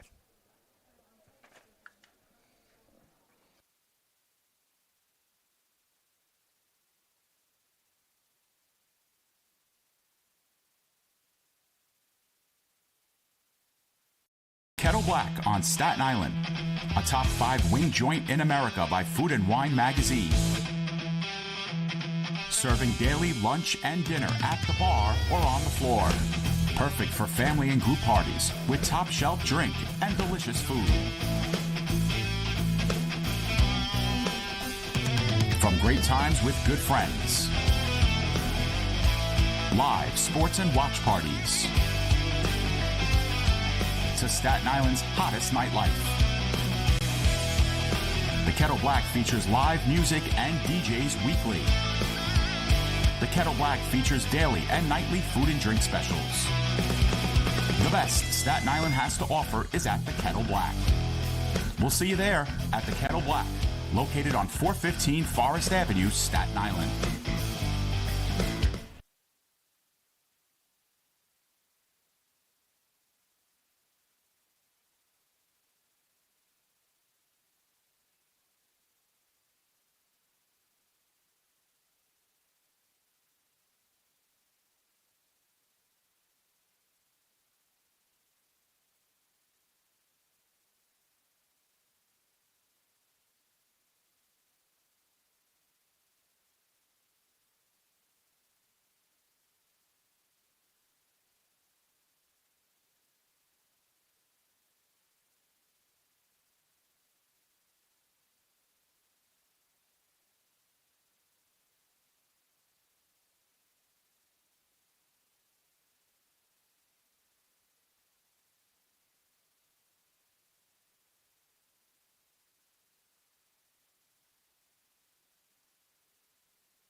And we're back for the 9th inning from SIUH Community Park.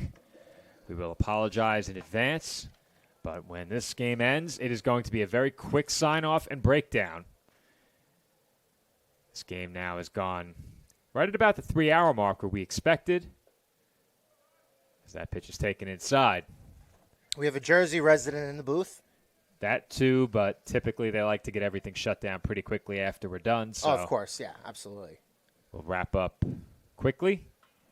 Mr. Gary Perrone, who does an excellent job here Good friend of Nick Durst and I wants us out. So we will certainly be out as quickly as we possibly can following the end of this game, as the count is 1-2 now to Jackson Wall. That's it on the ground to second. A low throw handled by Cunningham. 1 out in the ninth. So it is Fiore who stays on for the Dolphins, getting that first out. The top of the ninth. 17. Jose David Medrano. Pinch hitter here, Joe. Jose David Medrano, the pinch hitter. Hopefully he's not one of the players we scratched from the roster. We have to get through one more batter. That's it. We're without a scratch, and we're good. Almost done.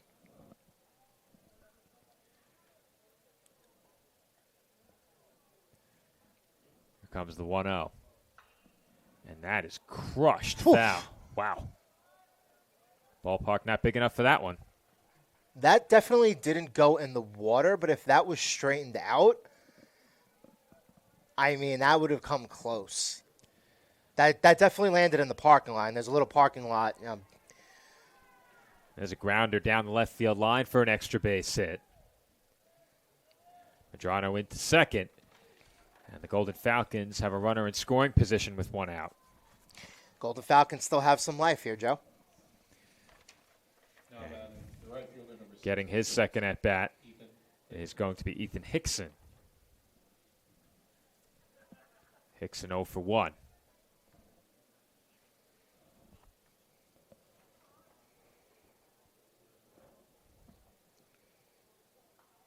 That's fouled straight back.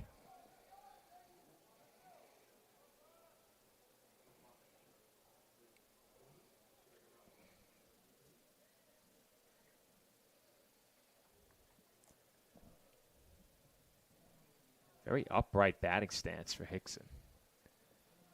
Hardly a bend in the knees until the pitch is delivered. As that's chopped to second, off the glove of Rodriguez, and he loses the play. So now that is the second time that Rodriguez has looked a little laxy-daisy in this inning. The first time around, was lucky enough, collected himself, made the clean throw to first base. That one, Joe, not so much. And I'm trying to think. Okay, so for a moment I was trying to think who Hickson's batting stance remind me of, and I have it for you, and you're going to be like, yep, you got it, Joe. You ready? Yep. Cliff Floyd. Cliff Floyd had that little of a bend in the knees? You're about to pull up a photo. Oh, yeah. Yeah, those Mets teams. If Nick Durst was here, he'd be like, yep, you know I'm right, Joe. The 06, 07, 08 Mets. As disappointing as 07 and 08 were still, for me, the peak of my Mets fandom. Though 2015 was an exciting ride as well. Yeah, I can see it. Oh, yeah. Don't say it. I know my batting stances. Oh. You know that I know my batting stances. That's right. Would have been the way to get that point across as that's fouled away.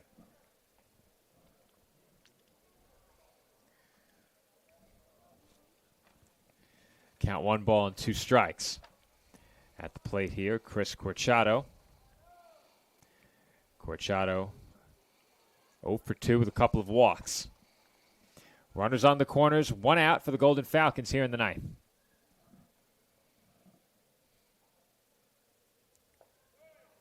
And that's low, 2-2.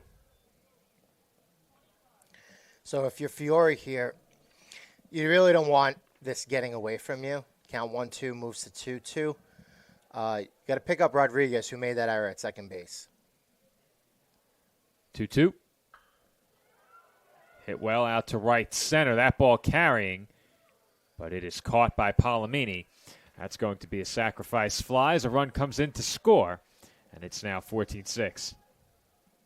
I'll tell you, Joe, that ball was hit really, really well off the bat, and if you listen to the sound, you know, I know it's difficult for the broadcast to kind of pick it up, but the sound off the bat, I had a guess that it may have had enough to at least hit the wall or go over the wall. So as the night moves on here, maybe you get a little breeze off the water to keep that ball in the ballpark to the Dolphins' benefit, as that ball's line down the third base line as Weigel can't get to that.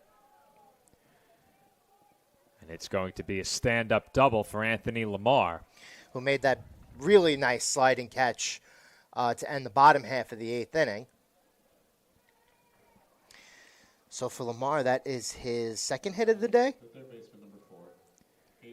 We had the previous replay running, so we'll get you a look at that last swing.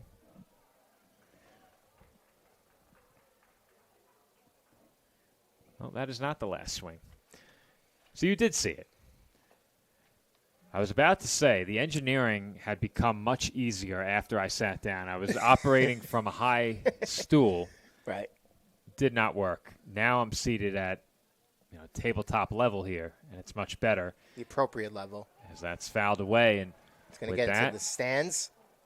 Watch out. There's a group of people who have left, and there's a group of family members who are about 3 or 4 rows just behind the CSI dugout. And you would think that one of the 6 or 7 over there would have made a play for the ball, but as it turns out, they were all had the same idea, trying to get away from it. Got to use the hands. Let's go. That's taken high, 1-2.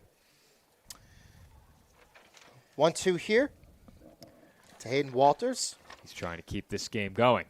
Ryan Fiore looking to end the game for the Dolphins here as the Golden Falcons are down to their last strike.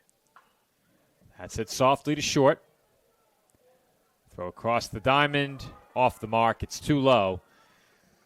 Runner will hold it first. 2 runs come in to score. And it's now 14-8 Dolphins.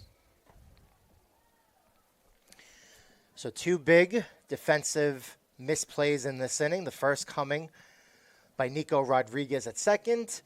The second coming from Anthony Cetera, who once again was a defensive replacement for Michael Flashner, who started the game at shortstop for the Dolphins.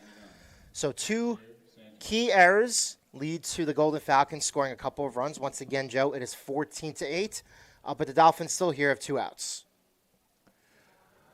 Well, I mentioned it before. The Dolphins, if the game against Dominican ends up not being played, don't have another game before their last 4-game conference set of the year. And in the grand scheme of things, the miscues in this inning won't matter. In all likelihood, they're up 6 runs, and this should do it. But you hate to go out with a sloppy inning, as that will end the game. And the Dolphins, on Heroes Night, win by a final score of 14-8. The good news for the Dolphins tonight, Joe, 14 runs on 14 hits. They got another very productive night at the plate. CSI Dolphins 14. And in case you did not know the score, Louis Matrone, Home safe and have a great rest of your Thursday night. over public address, giving us that final score once again. Joe, final thoughts. Well, I mentioned it before on the broadcast that I was going to give Ryan Keough's final numbers. He was really the standout player in the Dolphins for this game. He only went to 5 innings, gave up 1 earned run. Obviously, Felician scored 2. But just 4 hits, 1 walk, 3 strikeouts. I think the way that he pitched at the beginning set the tone for the Dolphins. I think he was very calm out there. Dolphins, really, really big 8-run third inning. The difference in this game. But mostly everybody played well. But thankfully it was Keough's performance at the top that set the tone for the rest of the game. And while the last 2 innings were a little bit iffy for the Dolphins, they come out with the 6-run win here in St. George on a very special night for the College of Staten Island here on Heroes Night. So good win overall. We'll see if you made that point about the Dominican game, if it's played. If not, there will be a little bit of break before the final 4 conference games here for the Dolphins. But a really great win here on Heroes Night. A beautiful night out at the Staten Island University Hospital Community Park here in St. George. Dolphins take on Deauville University on Friday, May 2nd, Saturday, May 3rd, and Sunday, May 4th. Senior Day on Saturday, May 3rd, so be sure to get out to the CSI Baseball Complex for that. Until Sunday, as our softball doubleheader has been rescheduled, this has been Joe Foreman alongside Joe Calabrese on the call tonight. Our final score, the Dolphins 14 and the Golden Falcons 8.